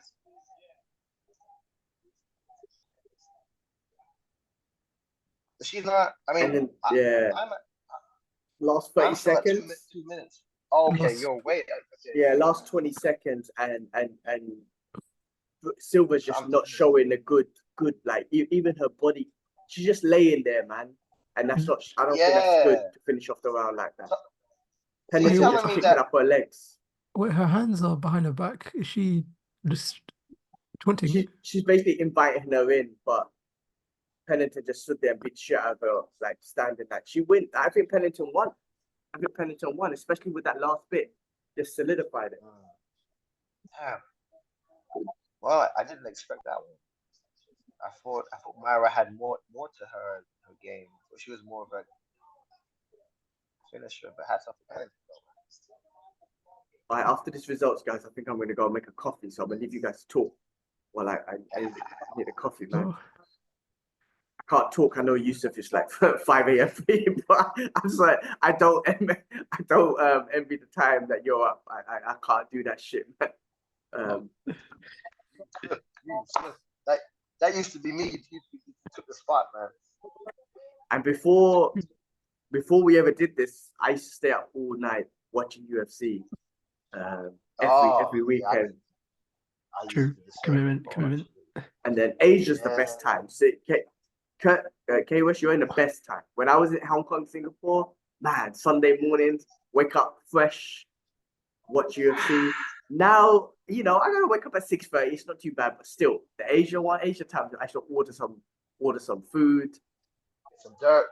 Oh man, some dirt food. In Singapore, obviously, food was more halal, so I used to get like McDonald's burger, what you call it, breakfast and shit, bro. It's have a game, man. Oh yeah. McDonald's breakfast. I remember you used to do that every time.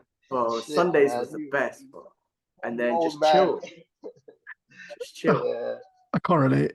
It's all not halal food here, man. It's just- Yeah, you can't do that here. And plus, it's 3 a.m. for you. But I used to buy bare snacks when I was in the UK, but bare snacks, just eat all night, used to be so unhealthy. All right, let's see who wins this, guys. Buffers on the mic. So I'm at like 13 seconds.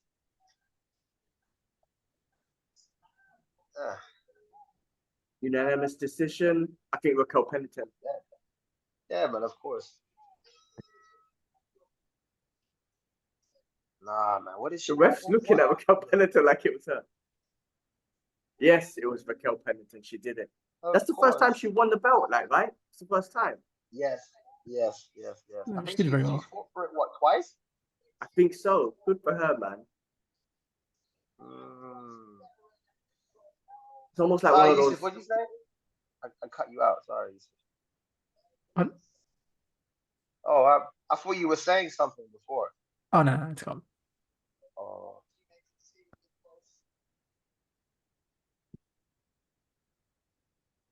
Yeah, Myra didn't. She didn't. I think Raquel had a great game plan. I think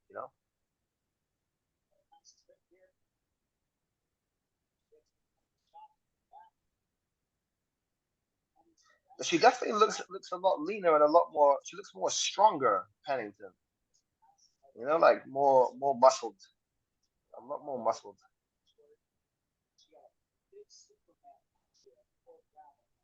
Oof.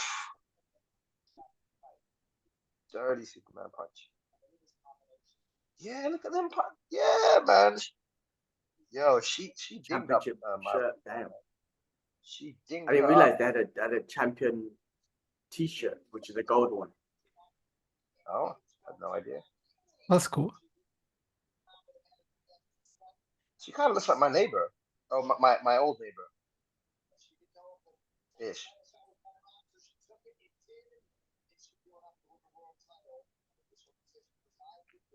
Damn. She got the belt. But you reckon she gonna hang on to it for a long time, Raquel? And no one will be as dominant as Amanda Nunes, man. No one. I don't think Sure. Amanda Nunes was some different level, man. Oh, what's the average of holding onto a belt in the UFC? Oh, If you average. know. That's interesting, man. I don't know, man. I don't know what the average is. Divisions and divisions have got I guess it counts on division. It changes based on divisions. Exactly. I'd say like 2 defenses is probably like the average number, though. Average. Right. Heavyweight for sure. I mean, heavyweight's what? Stipe with 2 or 3 defenses, and that's the most. I think he has. Light heavyweight has been changing constantly after Cormier and Jones. You know, Yeah. middleweight. Okay, Adesanya had it for a while, but before that, it would change around. Anderson Silva, obviously a legend, had it for the longest. Welterweight GSP had it for the longest. You know what I mean? Like, I know Leon just took it, but Kamaru had it for a couple fights. Lightweight, really lightweight switched around a lot. Even though Khabib had it, he had it for a little bit. Islam's had it for a little bit. Conor had it for a little bit. Like, really, folks. Max Holloway had flyweight for a while. In terms of like time span, would that be like what? How many months would that be then? Or like years, if possible? What's that? Sorry. In terms of like months or like time span. Couple years, right? Because they'll fight like once they become champion, like except freaking Izzy, who just fought 3-4 times a year.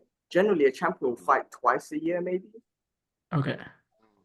Yeah. All right, guys, I'm gonna go make a coffee. You guys talk. Is it too loud? I remember last time I left you guys here, it was too loud. Is it too loud for you? I remember that we were texting each other. Let me just, I'll tell you what. In fact, I'll just put the volume down. Oh no, wait. I'll just put myself on mute while you guys talk. Right, I'll be back in a bit, guys. All right, enjoy that coffee. Oh, they actually display slap fights. Oh my god. Oh, that's I don't crazy, know. man.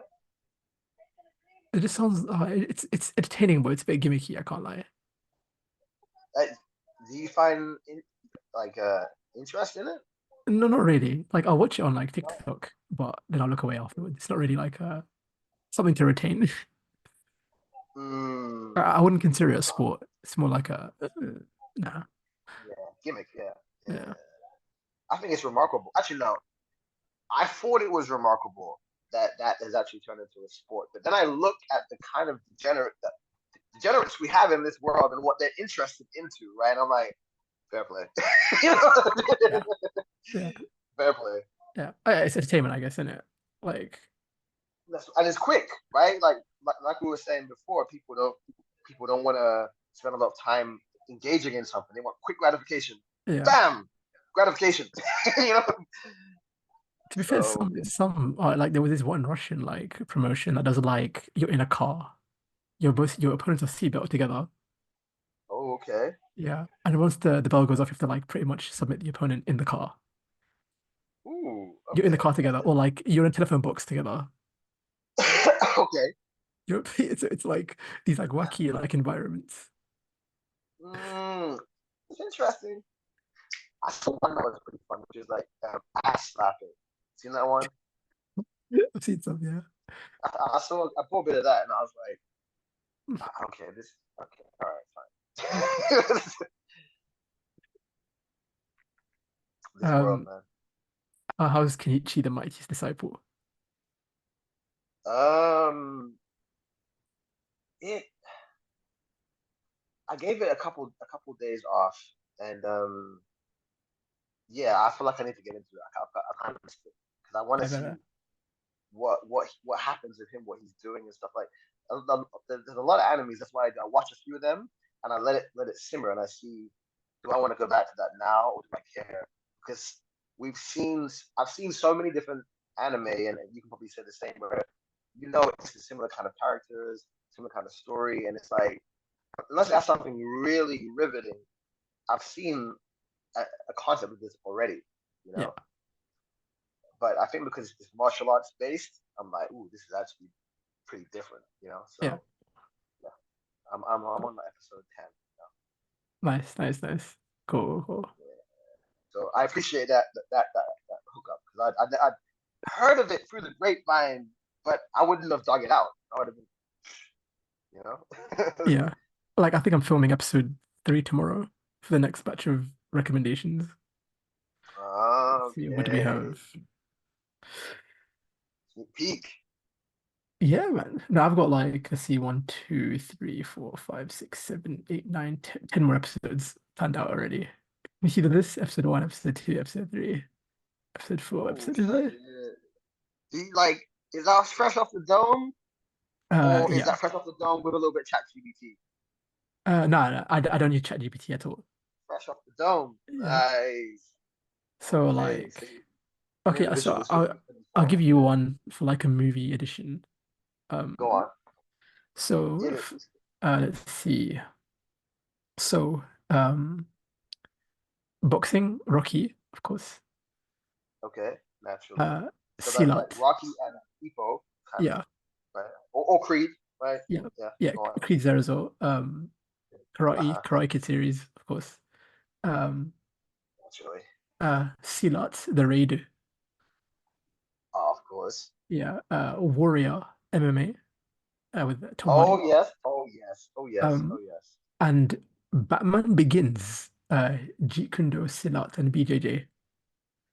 Okay. Yeah, the Yeah. beginning, specifically the beginning sequence I'm thinking of where he's training with Ra's al Ghul in the mountains. Yeah, yeah, yeah. Yeah. That's true. That's true. Mm. That's true. Do you remember that movie was quite criticized because of well, I mean, I think it was criticized, but I remember myself thinking it's so dark. I'm not seeing the moves. I want to see, you know, Right. Okay. Okay. because it was. I guess the point of it was that he takes you out in a flash of darkness, and that's it. It just moved on. But I remember Yeah. some of the scenes were so dark and kind of. I don't want to use the word choppy, but it was, it wasn't clean. I think I feel like that towards The Dark Knight rather than Batman Begins. I need to remember. I don't remember the fight scenes much in that one. Watch that Yeah. back. Batman Begins. I mean, I watched all of them in the cinema, but I remember Batman Begins, and I remember my friend he came in to watch it a little bit, and then he left. And I remember we had a conversation about like, can you even see what's going on with the fight scene? But again, this is a long time ago, so maybe I've forgotten about that, and I don't even remember much of the fight scenes of Dark Knight. I just remember Yeah. epic shit happening. That's it. Yeah. Yeah. But But I've got a bunch of yeah, recommendations. go on, hit Um, so we've me. got Yip Man Wing Chun, of course, that's a big movie. Oh, fuck yeah. Um, John Wick, everything. There's so much judo and BJJ in those films. Yeah, Yes. yeah, a lot of Yes. takedowns. Yeah. Yeah. Yeah. Yeah. You got it on fleek, man. With that. I felt Um, like the Ip Man movies they they went too far. I think they got I to think one and two was great. Three was pushing boundaries a bit, and then four like. I haven't seen Mm, four. To be fair, I think one was the only the first one was the only one I genuinely enjoyed. Two, three onwards was a bit mm, like sequelitis. yeah, that's it. Yeah, Yeah, I thought so because even the fact that he fought Mike Tyson. Well, he fought a boxer in the second one, Twister, right? yeah, Same kind of thing. So I was like, yeah, that's not really anything different. yeah. It's just a celebrity cameo to sell. Like, I've Yeah, seen the gimmick 100 times before. It's not. yeah, exactly. I mean, it was Yeah, cool. You know what it reminded me of? It reminded me of in that movie he reminded me of Mr. Oliver from Baki. Just big, and then because after they had their fight, he's just like, okay, have a good day. yeah. Nothing happened. It's cool. We had our fight. The time is up. Hey, But great to see you. back to normal. Okay, Yeah, like I'll give you an episode for for cartoons edition. go on. Uh, Kendo, Kenjutsu, Samurai Jack. Ah, good one. Um, Teenage Mutant Ninja Turtles, of course. Oh yeah, that's like all kinds of stuff. This is a classic one. Nunchucks and shit. Kung Fu, Hong Kong Fooey. Oh my god. Bad man. Um, They were meant to make a movie with that with Eddie Murphy way back when. Did you ever hear about that? that sounds amazing. Yeah, That it was sounds meant such to a happen. 90s. That sounds like the most It 90s was. film. It was meant to be like I don't know how they were gonna do it. If it was like Scooby Doo or some shit, or if it was a voice of I don't know. Cartoon, not sure, but there was talk about it and it just died. Fair enough.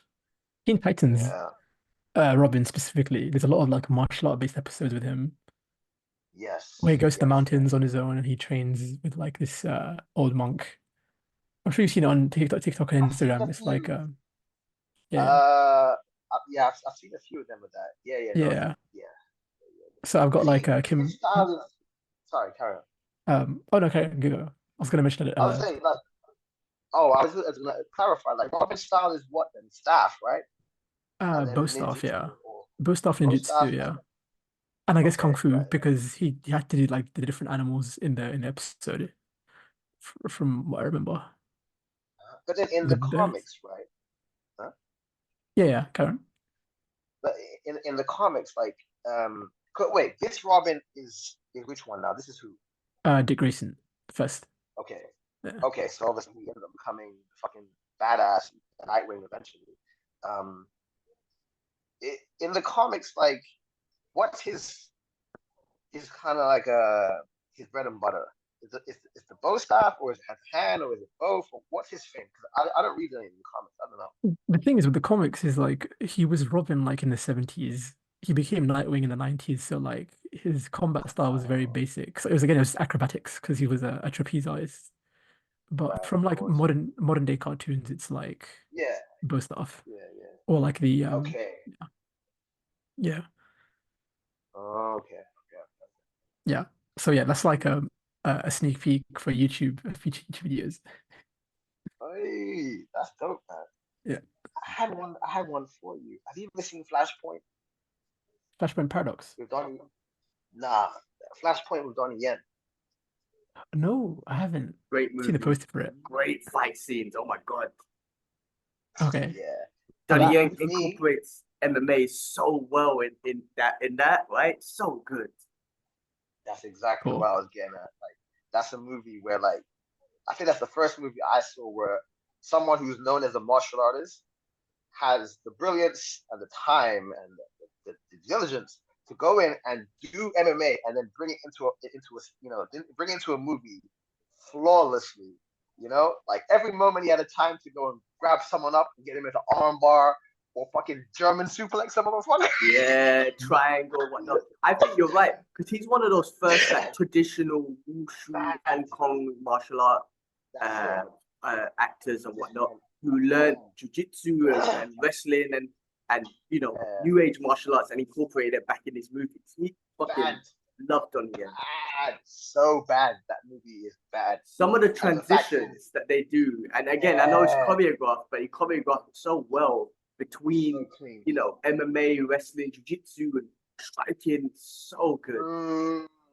You have to give it to their fight partners because, like, I think I was talking to somebody about it, and I was like, like some martial artists don't look that good in certain movies. No, that's not the case. They are great, but their dance partners have to be even greater or equal to, in order for them to do the magic that we want to see.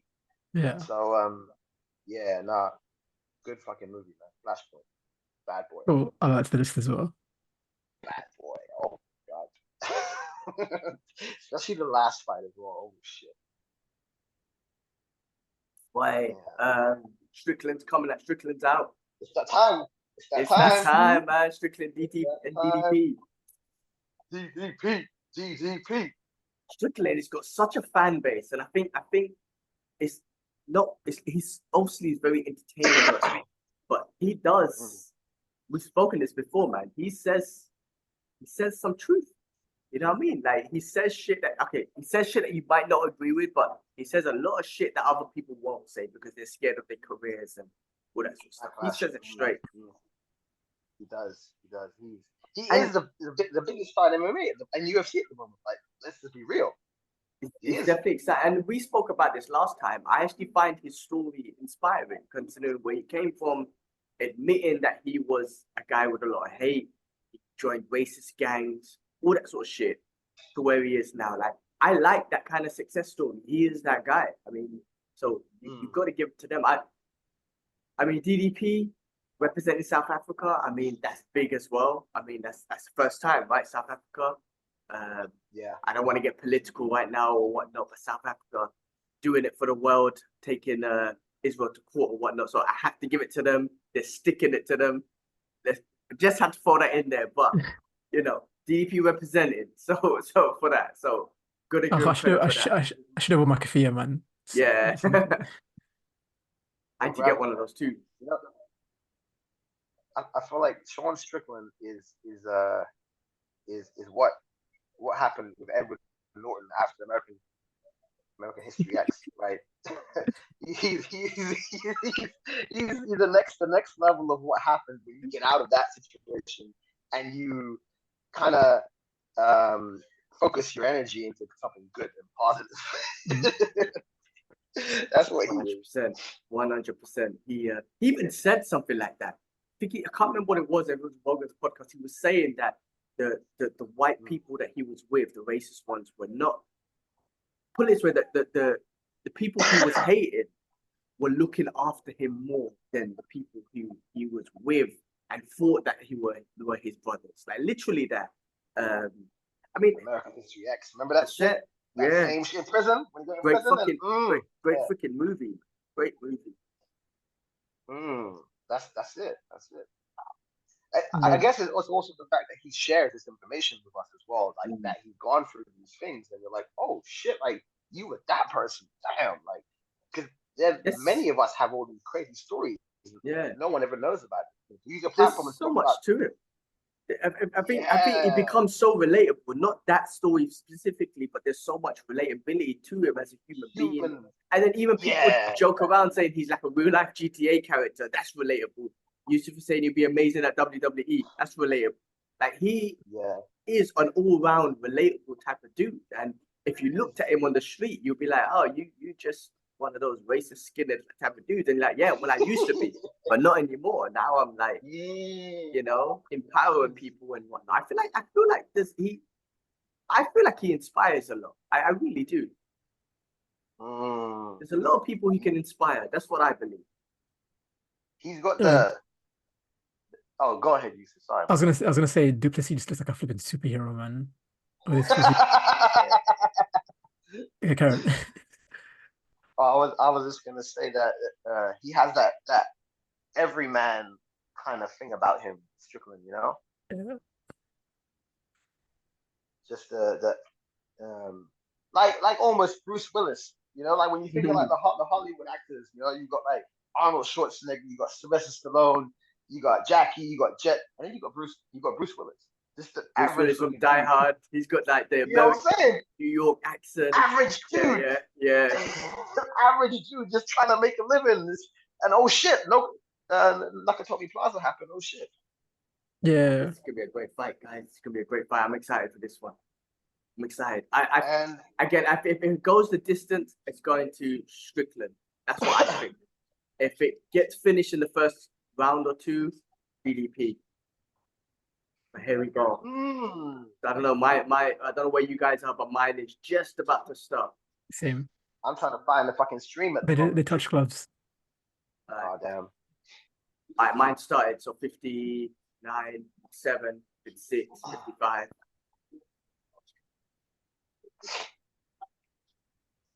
Oh my god, of all the times, man.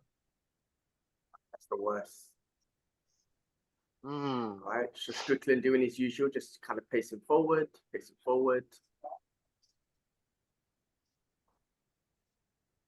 Oh.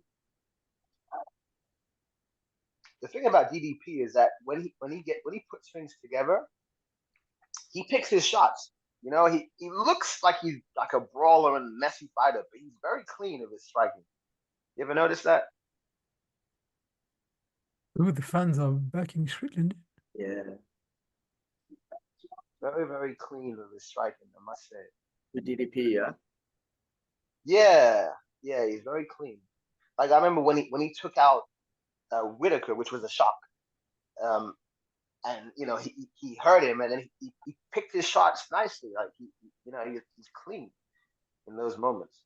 Yeah, he's definitely earned his way up here by being precise and evolving, striking, and obviously he's got the grappling background.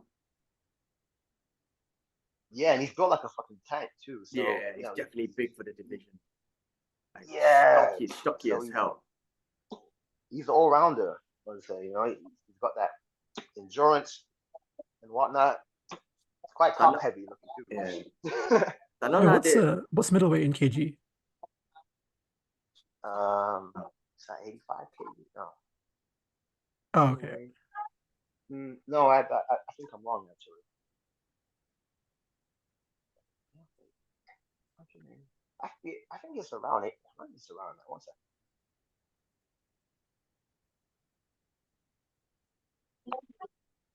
Good exchanges. Yeah. So far, it's kind of like almost even, but I feel like Strickland's getting the better hand, and I feel like Strickland's using his feet to get like the teeps. He always throws a front kick to get like a range and kind of understand. But it's hard to hit, man. If you look, if you notice, it's hard to hit his head. Like Yeah, maybe body shots yeah. and leg shots, even leg shots, he checks kicks so good. But try and like notice how many headshots he takes. It's hard to hit his head. He looks so composed.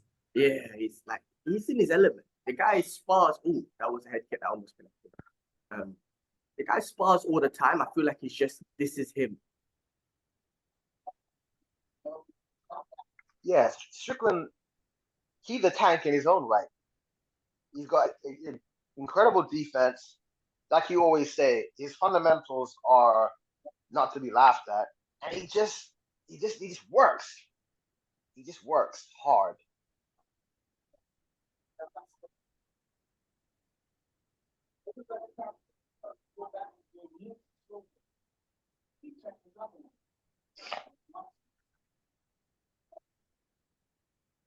And I guess he's probably like the embodiment of what good sparring, constant sparring looks like. Yeah. You know, And because I think why it works for him as well is because he doesn't take much shots to the head. He can do that. Do you know what I mean? If you're sparring all the time, but you're always going back and forth for the training partner, headshots. Oh, DDP got takedown. Then that's dangerous, right? But if you're Strickland and you're not really taking that many headshots, then you're okay to spar all the time. DDP got takedown. Strickland getting back up, down again. Plus, 1-2-1. When we hear he's doing sparring, we don't know what it looks like. We don't know if they're going. True. We don't know if they are saying, "Hey, we just do body shots and we kind of near head miss." We don't know. We have no idea. We just hear he's sparring all the time, and we think, "Oh shit, his brain is probably cream." Yeah, true. But when you're watching the fight, I'm trying to notice how many headshots he's taken here. I swear he hasn't taken a headshot. And round one's nearly done. That's why what's his name? People rated Alex for taking him out because no one really does.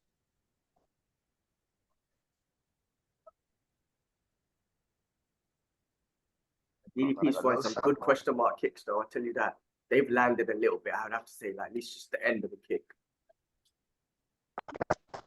That jab is actually. He keeps jabbing him, man. Oh my god, that kick.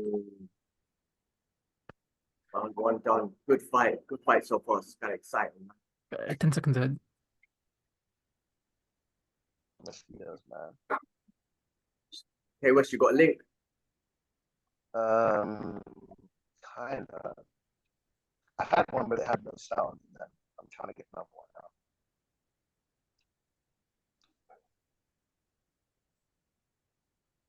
Was it even first round? You say? I would think Strickland took it a little bit, but DDP did change things up by shooting for a takedown. That I think that makes things interesting. But I think the kicks were pretty raw as well. Yeah, he threw a couple of head kicks, right? A couple of question mark kicks at the top. I think overall, though, Strickland might have taken it just with the overall pace. All right, well, that's if it goes that far. Damage wise, you'll piece up more. Anybody? What's that? Sorry. In regards to damage. Duplessis has like a bit of a bruising around his eye. Mm. I finally got a stream. Still no sound, but fuck it.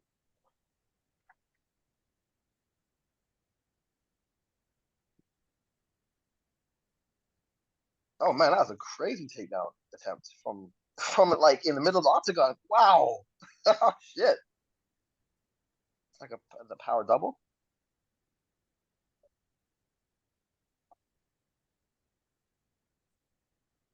Oh, that was easy to get up.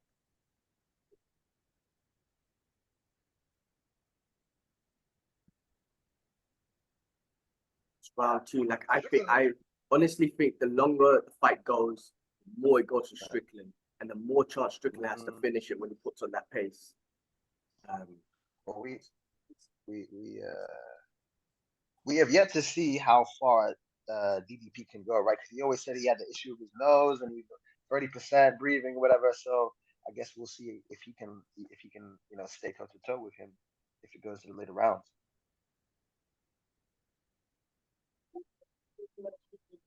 He's been a finisher, right? DDP. That's right. His fights don't go that go the distance. I think he had one fight that went the distance. He said he was saying that the Okay. first fight, yeah. And he said he lost the first round, but he won the second and third. That's the statement that he made, and the rest of them he finished. Okay. Finishes, yeah, exactly. So I mean, it's still early. Listen, it's still round two, so this is early. I think when he gets to the championship rounds, then we'll see. That's what I want to see. Yeah, I'm curious to see how his power can cross over to those rounds. Oh, come on, man. This is you're gonna mess me up at this moment now. They're pretty much the same tempo as the previous round. I wonder if DDP is going to change things up, like try and go for a takedown again. Do you know what I mean? Just throw that in the fight every, halfway through the fight. Do you know what I mean? Yeah. Just to change things, just to make Strickland think. Or does he just stand here and try and box with him? Which I don't think is the best idea. No, I think like honestly, like I don't even see Strickland being hit in the face once. Except them kicks that almost got through. That says a lot about his defense.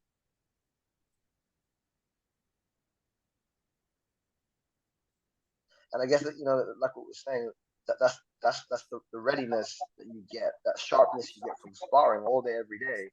You are constantly on a high alert, incoming traffic, right?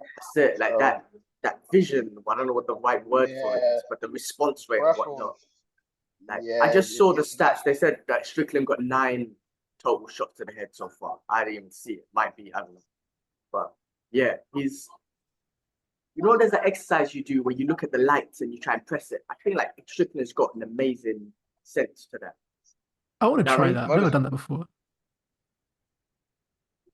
Yeah, that helps with like the response rate, like seeing it, sending the signal back to your brain and responding. Yeah. Oh, but he did get clipped there.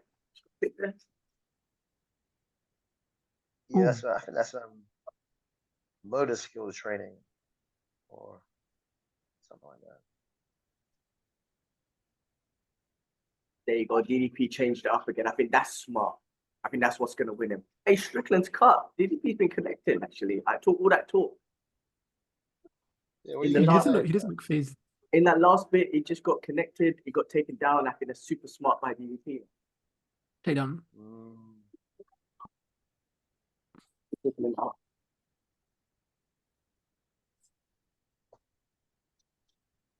Yo, man, what the hell happened all this time? Damn.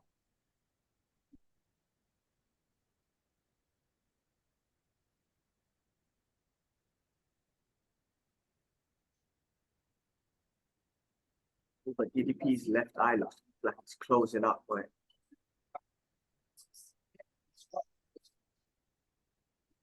I think Strickland came into this fight looking a lot more muscular than normal, right? As well, he came in a bit transformed. He looks big. Yeah, he's never normally that muscular. Like he knew he had to against some fucking animal like DDP.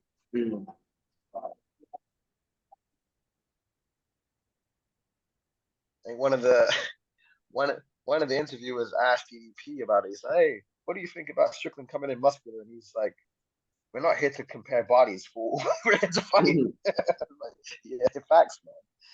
Some of these interviewers and whatnot, they ask the most weirdest questions. I don't know, like, Strickland what? doesn't even take a seat, man. He's like already in the middle of the cage. Oh, where do they come up with these questions?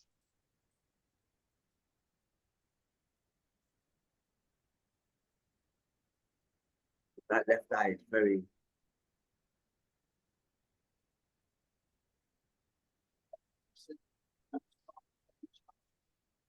Oh my God, this stream is terrible.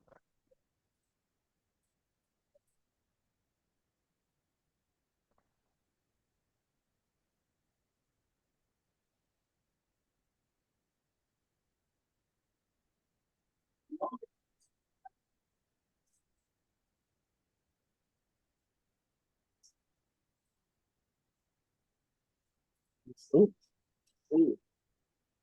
Clean. Wait. Oh, come on.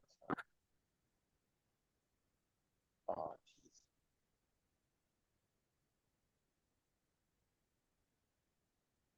Oh my God. I felt that, man.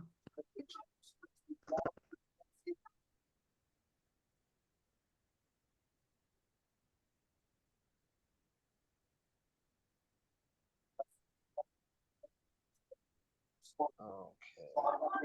Where are you guys at then? I think I'm Round far behind 410. now. 410. Yeah, I'm up round 410. 350, 350, 49. On round what, 3? Yeah. Yeah. Okay. My guy's on the stool, but it's frozen. Yeah, DDP's definitely got he's definitely picked up with his, how do I put it? He's striking a lot more, he's connecting a lot more with Strickland. I feel like it's shown good pace as well. Mm. More pressure, I And guess. maybe He's having his this. striking is a bit unorthodox as well, where it's a bit more, Yeah, he gets through a little bit does. more. Yeah, he does have that awkward. He's awkward striker. I think they're both kind of awkward, right? For MMA.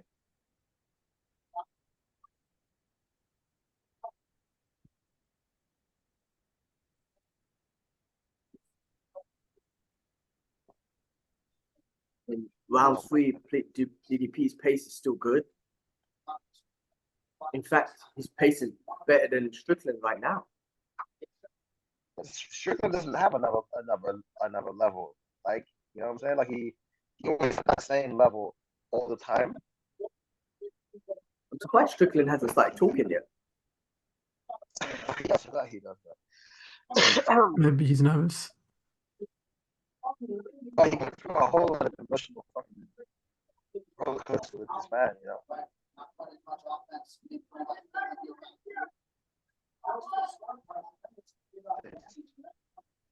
It's pretty difficult to to ignore all of what happened prior to the fight. Mm.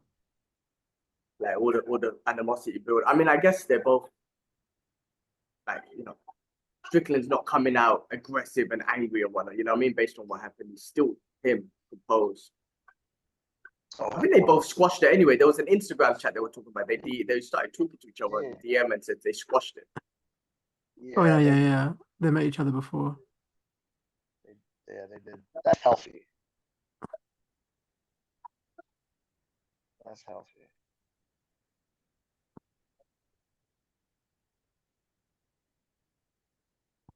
Oh, ooh, DDP's eyes fucked, man. Mm. Nice. See what I'm saying? Like, I don't think Strickland has another gear. Like he'll just maintain that the entire tempo of the entire fight. Yeah, like round 3, it's quite even so far. I feel like you know, you were saying, because obviously I'm just tuned in right now, and you were saying that DDP's like stepped up, right? I think Strickland doesn't have that extra. Yeah, I Right, think yeah. you're right. Strickland relies on you stepping down because of the round going up. You know what I mean? He doesn't step up. Seems that way. You go down, Yeah, and then it feels like he stepped up, but it hasn't. Yeah. That's what it looks like. With him. DDP's definitely stepped up. He's putting on the pace in round 3. Yeah, well, he has that in his pocket. He's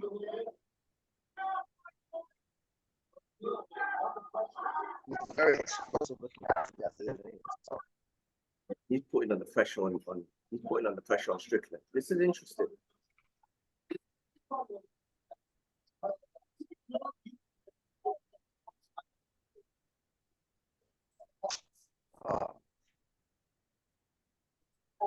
DDP can keep this up for 2 more rounds. We got the champ.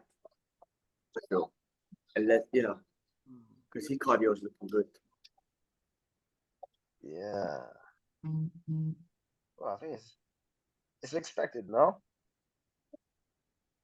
Round three, DDP looking good. 3, DDP looking good. Strickland slowed down completely in that round. Like he was hesitant. Something was up. Maybe he can't get the timing. Maybe he realized, I don't know, maybe he couldn't figure out, still had to figure out the timing. Maybe DDP's pace. He's like, oh shit, pace is not slowing down. Maybe something there. But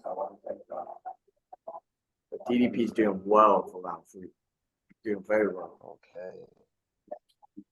The eyes, fuck though. Oh. Yeah. Yeah, no, it's true that the eye is almost closed. I hope the fight don't. I don't think they will, but I hope the fight don't get stopped because of the eye. But he's smiling. Yeah, DDP's smiling. He's ready to go. He's loving it. Yeah, Strickland needs to do something else, man. I feel like round 3 was DDP. Round 1 was Strickland. Round 2, I don't know. It's in the air. So now we're round 4. Let's see. Yeah. I feel like as a whole, I feel like DDP just has more variety to his game. Definitely. The his striking is unorthodox, and he's teasing. He's done a couple of takedowns, which change things up, and he's connected. He's actually connected. Yeah. Shoot for takedown, just change things up. There you go. Just shooting for the takedown, even if you don't get it. I think puts that in Strickland's head. Yeah. I always thought that DDP would have a lot more variety in the fight. From what I've seen. Oh, right, his eyes go open. They might ask a question about that at some point. Hope not, man. 2 more rounds, let them finish the fight. Well, but they're going back and forth, man. I think they're going back and forth. Like, if they question him, he'll have to lie, right? Because if he can't see anything, then that's when they cut. Strickland is cut, boy. Strickland is bleeding good. An eye for an eye, wait. There you go. Significant strikes. It does say Strickland's got 70, Duplessis 33. It's interesting. Wow.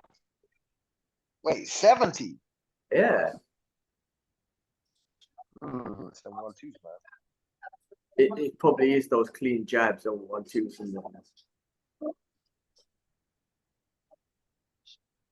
That's crazy. It's that work rate you're talking about, man. Guy just works.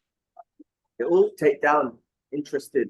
Strickland initiated the clinch. DDP got the takedown in. I think that's what's going to win him the fight, man. He's changed. He's mixed it up, basically. Yeah. I mean, Strickland's getting back up. Wait, this is a title fight, right? Yeah. I mean, if he takes him down and he doesn't do anything with it, that doesn't even count. Oh, doesn't it? No, it's still according to the rule. No, I mean it still if he counts. Do anything, but it's marginal. He needs to do something, right? Like, remember, we've seen fights where they get taken down many times, they don't do anything with it, and they lose the fight. And they're like, huh? But I think nothing was done with damage. I think that's what it is. If he just takes him down and holds him and does nothing, but this is like Strickland's immediately initiating getting back up. So you know what I mean? It's like It's not like he's not doing anything. He's actually defending Strickland, trying to get back up to keep him down. Okay, well, but man, Strickland is DDP, and again another takedown. Fucking smart. I think DDP is very smart game plan, and he's got that cardio. He's got the pace. He's really changed things up. Yeah, bro. I think I'm gonna edge this towards DDP. so far. That's And fine. he's definitely cut up Strickland, man. This is the bloody fight that Strickland was looking for, I guess. Takedown. Ah, Hard elbow.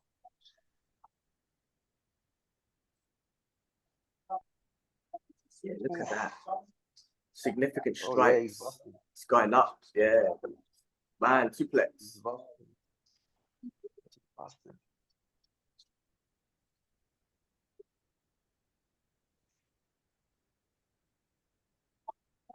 Yeah.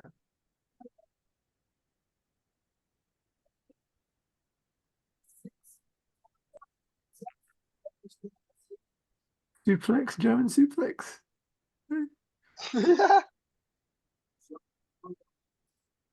The angle, right? Or Taz. Or Taz, yes, yes, yes. The suplex machine. Suplex machine. Oh man. You know, like going back into the wrestling games and whatnot, and then I kind of came across like one of my controversial favorite wrestlers of all time is Chris Benoit, Ooh, and it's like fair, it's fair, not fair. really like it's like it's weird because when that all happened, it didn't really sink in, and like now like I hear his name, we talk about it, it's like damn, this guy actually went and did that, like shit. Yeah. Like it's I don't know, it kind of hit me differently now after all these years and just looking through and seeing like he's not here anymore because of this reason. Like Yeah. fuck, you know? Crazy. Like Eddie Guerrero, he passed away, and a couple other ones they committed suicide. It's also sad, but Yeah. it's like oh shit, Yeah. damn. I I think used to love But this guy, yeah. I think DDP took round 4, man. So I think DDP took round 3 and 4 for sure. Round 2 is in the bit of a mix, and round 1 is Strickland. So I mean, if DDP wins the 5th round, it's his. Like And this it's a is wrap. him. Yeah, it's a wrap. But it could be So his now Strickland anyway, needs because to I don't know about round 2. Like there's a chance that he took round 2. Strickland needs My to. go-to is DDP from what I've seen. I could have missed a lot. I ain't seen much, man. First South African champ. Possibly. Let's see. We've got one more round. He's loving it. Like, he's more pumped than Strickland. Strickland needs to unlock the 68 now, man. He needs to level up, otherwise, it's done.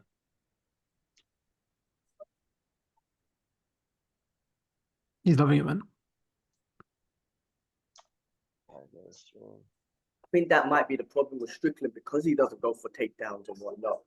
You don't have to worry about it. You just throw your strikes, you do your thing, you shoot, whatnot. With Strickland, you're just worrying about the striking. That's it. Yeah. Yeah, he is very one dimensional fighter, which is why I was like, shit, like this guy's not gonna get the belt. Like that was my fault, ahead of him fighting Adesanya and whatnot. And hey, look, Yeah. fundamentals over the Flash. So It's still amazing. I think this just talks to how good DDP is, and not just how good he is, but how unorthodox and how you know what I mean. How he was able to break through Strickland's like amazing defense, and I think that's got a lot to do with unorthodoxy and changing things. You know. yeah, it seems like he has done that. I always find it interesting to see when in a championship fight when somebody completely just flips the switch, and that's what wins them the fight. You can see that transition happen, and that opponent like being unable to deal with the new kind of flow. Like I remember when he was getting beat up by what's his name, Moraes, Marlon Moraes. Remember that? Which one? Sorry, which who's that? Henry Cejudo. Cejudo, yes, yeah, Marlon that Moraes. round 2 when he stepped it up and just broke. Yeah. That was. I like seeing when that happens. Like, second year.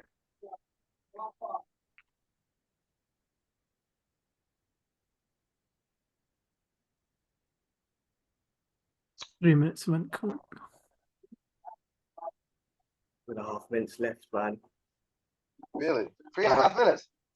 2.5 minutes for me in the last 2.5 minutes. last Okay, round. so Are you guys indifferent to whoever wins? What's that? Sorry? I'm in a Are you indifferent to whoever wins? I think different.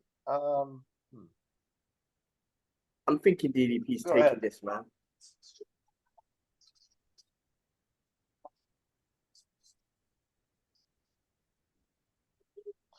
For me,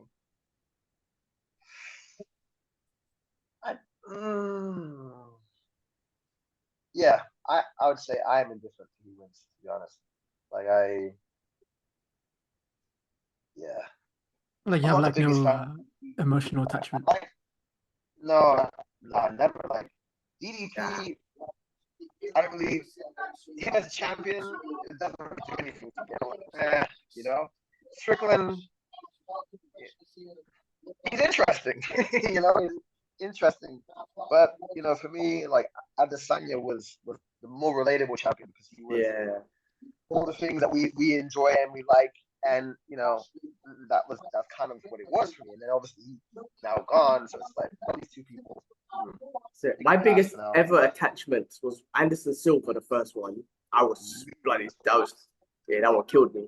And then then it was Khabib, and then obviously he didn't lose. So, but that was it. I mean, like I do have attachments, like emotionally, like with Islam right now. I feel like it's the only one for me. And I guess it's the only one, right? Adesanya for sure because he was relatable or whatnot. Yeah, I don't have any emotional attachments with anyone else. Everything else is more excitement. What about you? Like I really like Demetrius Johnson, but he's not in the UFC anymore, so He's still alive? yeah, Give him props, man. I'm talking about UFC, but yeah. Going back and forth, guys. Last 30 seconds, they Strickland's fucking throwing it. Boy, they got last 30 seconds, they're going at it. Swinging to the fences. I won the last 30. Seconds. It got messy at the end, boy. It got messy at the end. I'm on last 15. Oh, that's tight. But I do think DDP might have taken it, you know. I do think he's taken it. Honestly. It's very close, but I think DDP took it because he clearly won rounds 3 and 4, I think. Flying knee. 2 and 5.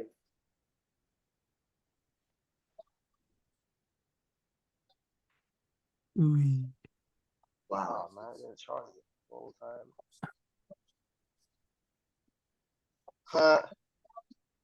My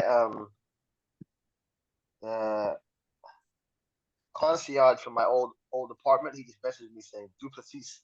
That's it. Mm-hmm. that's all he messaged me. DDP. You guys still in touch then about the fights, yeah? Yeah, I occasionally when something goes down. Yeah, he's like the biggest advocate of one championship. I got him into it, and then I stopped watching it, and then he started telling me, "Hey, you need to watch this shit."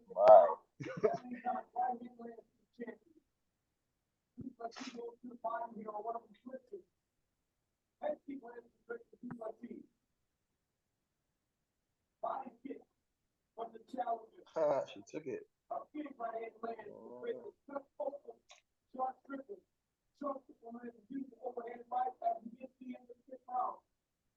Huh? They haven't given a decision yet.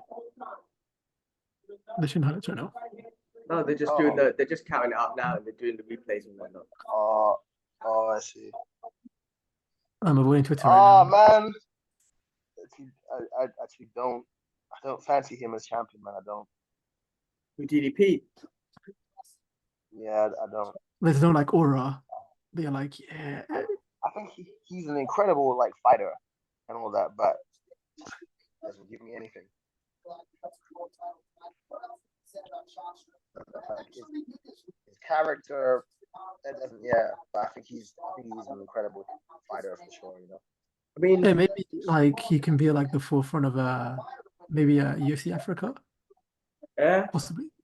I mean, I don't think Adesanya and them lot would like that, but you know, It's not a decision, bro. all right, they're calling in the decision, boys. They're calling it in. It's gonna beat him.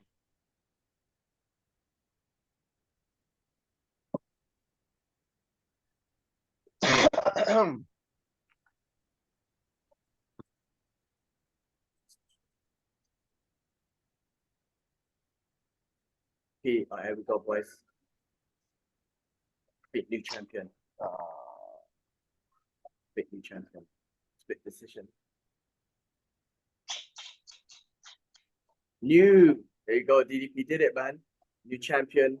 South African champion. Wow. Amazing. Yeah, fair decision. He did it. Yeah, makes sense. Makes sense, but He put it on him, man. Those last 3 rounds, he put it on.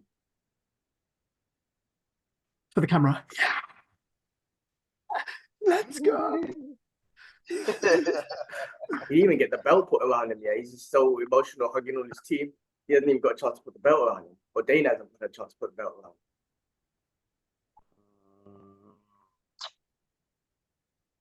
Yeah. That's good for him, man. That's good for him. I mean, amazing.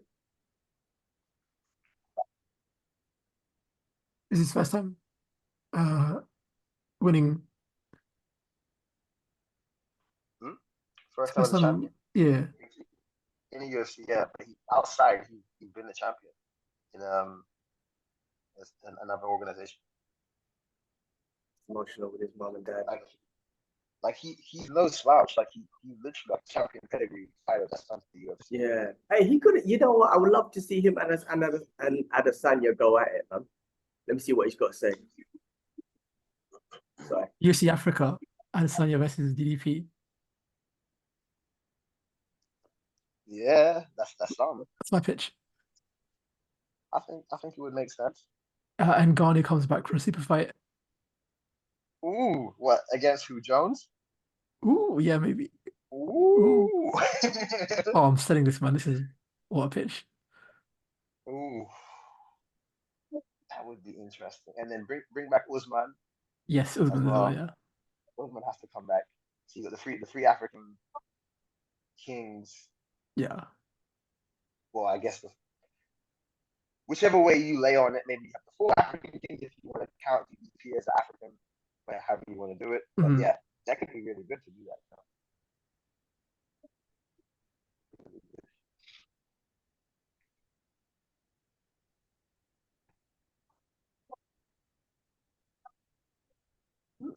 No, more dubs for South Africa.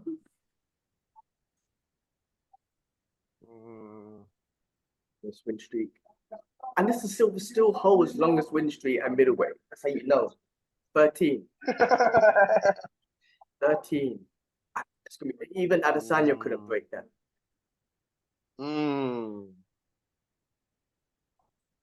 Wow. But would you say that it's not that Anderson Silva had it easy because no one does in MMA at all. But the competition that Adesanya has had to fight is tougher than you know what? Anderson. I feel like that's a hard thing to say because in eras, you're the best at that time. You're fighting the best at that time. It's not their fault that comparing them to someone 10 years later who would have evolved anyway. You know what I mean? So I think you know that when people say that, I'm like, nah, man, the errors are the errors. Yeah. It's like football as well. You can't really compare like Maradona to Messi or something. That's what I wanted to get at, really, because that's there's a GOAT of every era, isn't there? Right? Especially in the football debate, I'm sure you understand it, Yusuf, that there is no one GOAT. There's GOATs of every era. There's a GOAT. Right? Yeah, it's nowadays. It's all it's all the statistics now. So yeah, exactly. So it's like for me, like the best striker, like Messi's my GOAT, but the best striker is Ronaldo Nazario R9. Okay, right. Yeah. Yeah. So you see, that's another thing. I always think it's like traditional goats. Yeah. You know, like R9 striker, or for me, left back is always going to be Roberto Carlos Yeah, because exactly. for Yeah. reason. So like he's the goat of that left wing kind of thing. Yeah. So Yeah, for sure. For sure. Hamza Chimaev tweeted saying, see you at 300. The blip is, Oh yeah, he's meant to he be called him fighting someone, no? Bliplessy. He's meant to be fighting someone, no? I feel like with Hamza, Teasing. what he's shown, honestly, that explosiveness in the beginning is great, but if it don't work like it did with, I mean, it worked with Kamaru Usman, all that stuff, but what you saw was eventually that explosiveness in round one, he drains it all out and then he slows down completely. Strickland, Duplessis, they could finish on Hamza, if he goes in with that game plan. Or they could beat him, you know what I mean? Yeah, it's possible. It's possible. But we've seen a more controlled version of Hamza. His last fight with Usman, oh yeah, he did sprint, didn't he, at the start? Yes, he did. Yes, he did. Yeah. It's interesting.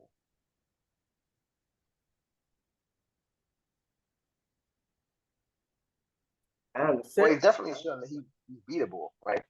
Hamza. Like initially he showed like his invincibility, and then he became human after Gilbert Burns. Because exactly. You fight the higher echelon of the category of the division, and it's not going to be that easy. You just can't blitz through everyone. I mean, it was exciting, but then when Gilbert Burns shut him down, not shut him down, but just showed that you can't just blitz through everyone because you're going up, you're stepping up levels, and then come on. So I don't think that will work. It won't work with Duplessis. It won't work with Strickland. Really, I know he fought Kamaru Usman, but there were two kind of welterweights that went up to middleweight, right? He needs to fight a middleweight and see if that blitz will work. I don't think it will work. But it's interesting. It's definitely interesting. I mean, Hamzat's exciting. It's definitely exciting, right? He's definitely up there. So we'll see. He is. But yeah, like you said, he fights the right or wrong kind of person. Yeah, like someone will have his number. If he continues with that style, someone will have his number for sure. Definitely, because I think that when it was Khabib, it wasn't a blitz, but it was a continuous wrestling pace that was for everyone else is the most grueling thing in the world. But for him, it's like, no, I'm just wrestling. But it wasn't a blitz of trying to, because Khabib, it was like, you defend my takedown, cool. I'm coming 100 times. Yes. Whereas with Hamza, I feel like I'm gonna shoot for a takedown and I'm gonna push until I get it, right? You know what I mean? Whereas with Khabib, it's like, oh, okay, you defended this one, cool. I'll give you a second, I'm gonna come back. Well, Hamza is like, oh, I'm getting this takedown, no matter what, and then he just blitzes that. But yeah, we'll see. This division, I mean, the middleweight division it's exciting, man. I mean, I have to say, like, you still got Izzy in there, and there still is that little thing between Izzy and DDP, the whole African thing and whatnot. If that's the angle they want to take. I mean, I guess, yeah. Anyway, it gets political. It's an easy story, right? It's an easy story to put on. Like, regardless of the race stuff, it's just they have history, there's footage, use it. It's an easy story to pick up, right? Definitely.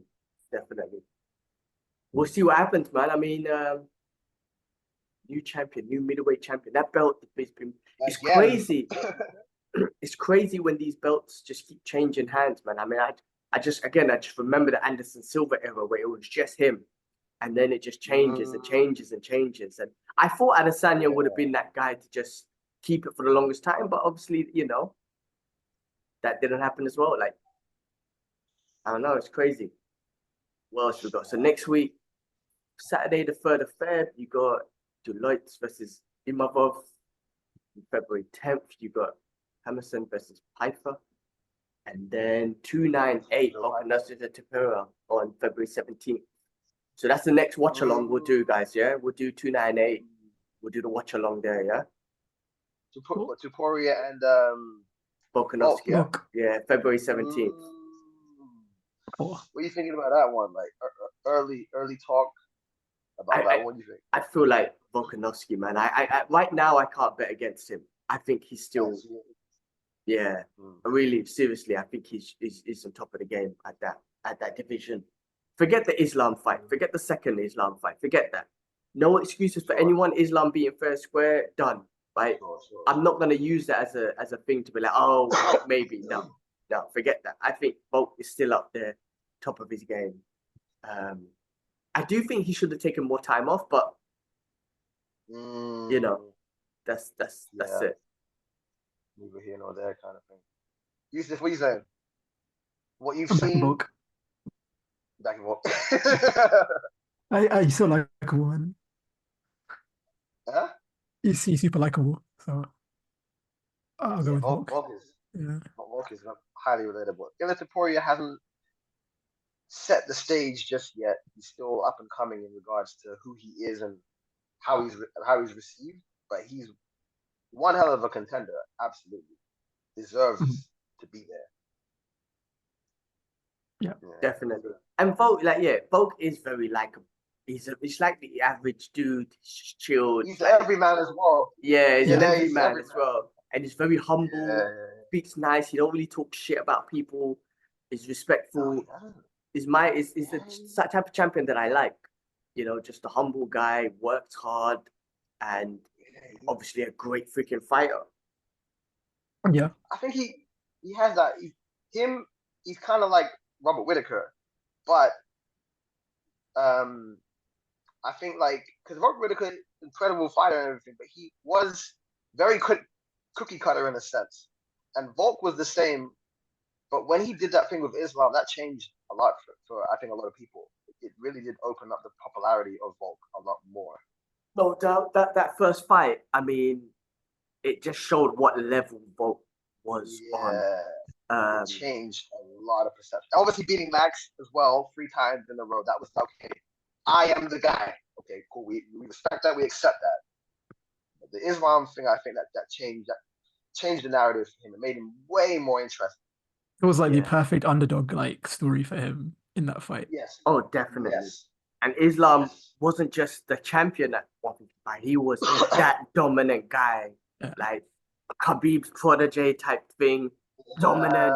No one can mess with him. All that sort. So there was so much. It wasn't just champ. It wasn't a division higher. It was the scary guy. No one can beat this guy.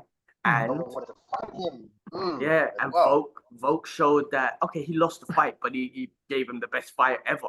Out of all the lightweights. I mean, none of the lightweights could give Islam a good fight, not yet. And Volk comes up and gives him the best fight. Yeah, so that was it. So yeah, no wonder he's fucking popular. Cool, boys. What else? Any before we shut off? Any other fight news, MMA news we should talk about before we call it a day? I know Yusuf. We got Takahiro and Superlek, 28th of Jan. Okay, I'm gonna make sure I watch that one. That one.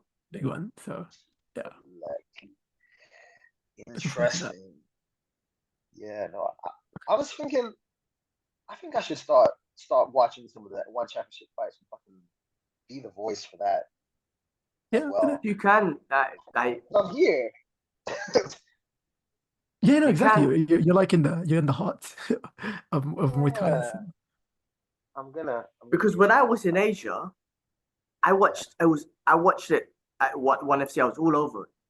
Now, I'm not because of my timetable. Because it shows at Friday between I think about 7, 8 o'clock, maybe a bit earlier and whatnot. And my timetable just doesn't fit now. I always me and the missus always go out for dinner on Friday evening. We come back, we chill. It's our time because Monday to Thursday is me working. I'm at the gym, all that sort of stuff. So Friday, Saturday, Sunday are dedicated to her. Sunday morning, I can watch the UFC, right?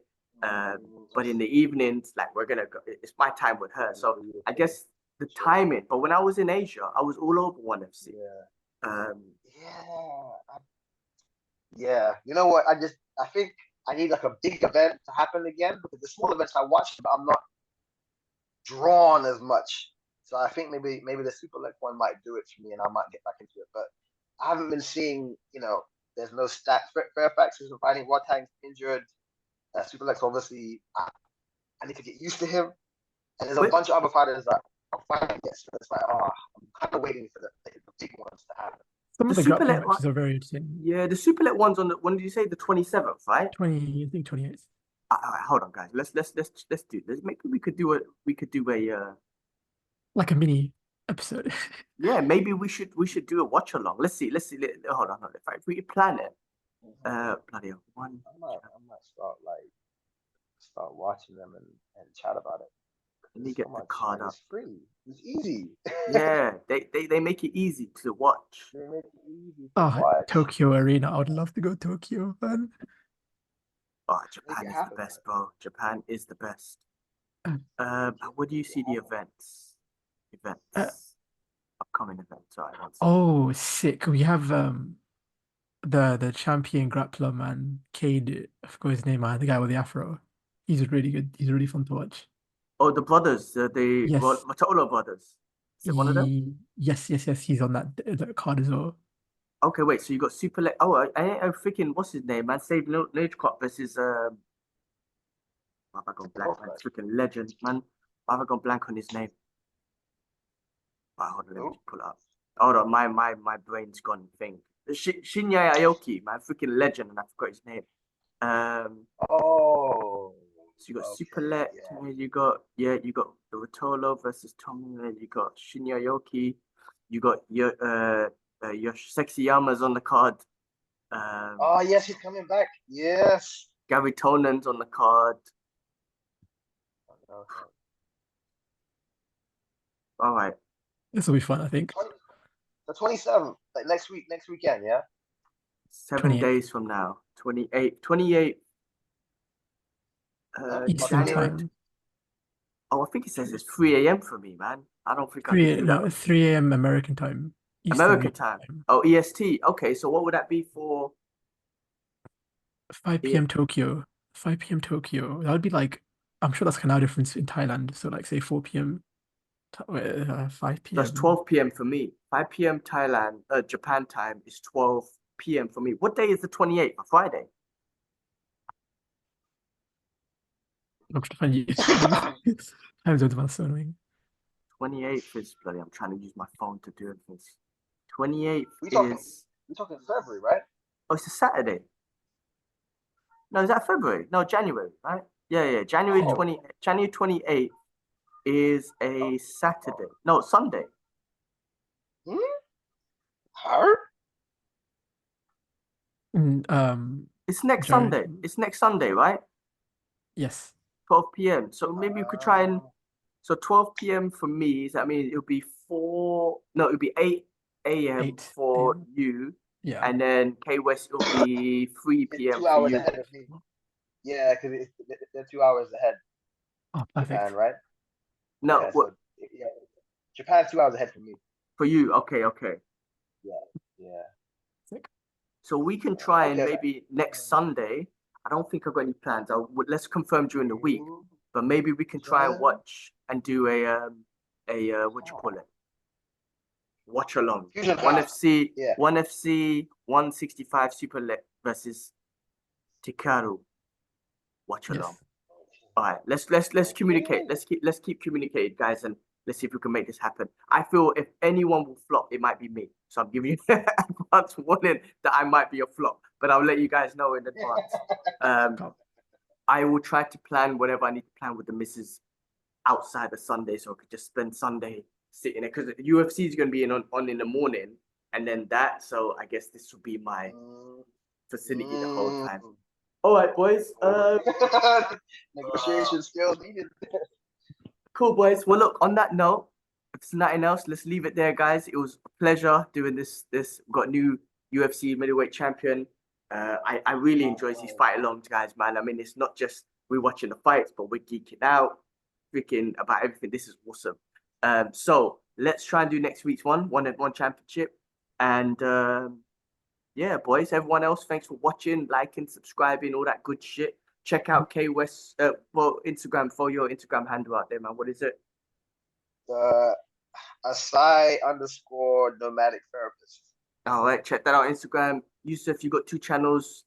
Yeah, Go. YK2K_ illustrations and YK2K_ studios. All right, follow their journeys, guys. Follow everyone's journeys, and we'll catch you on the next one. All right, peace.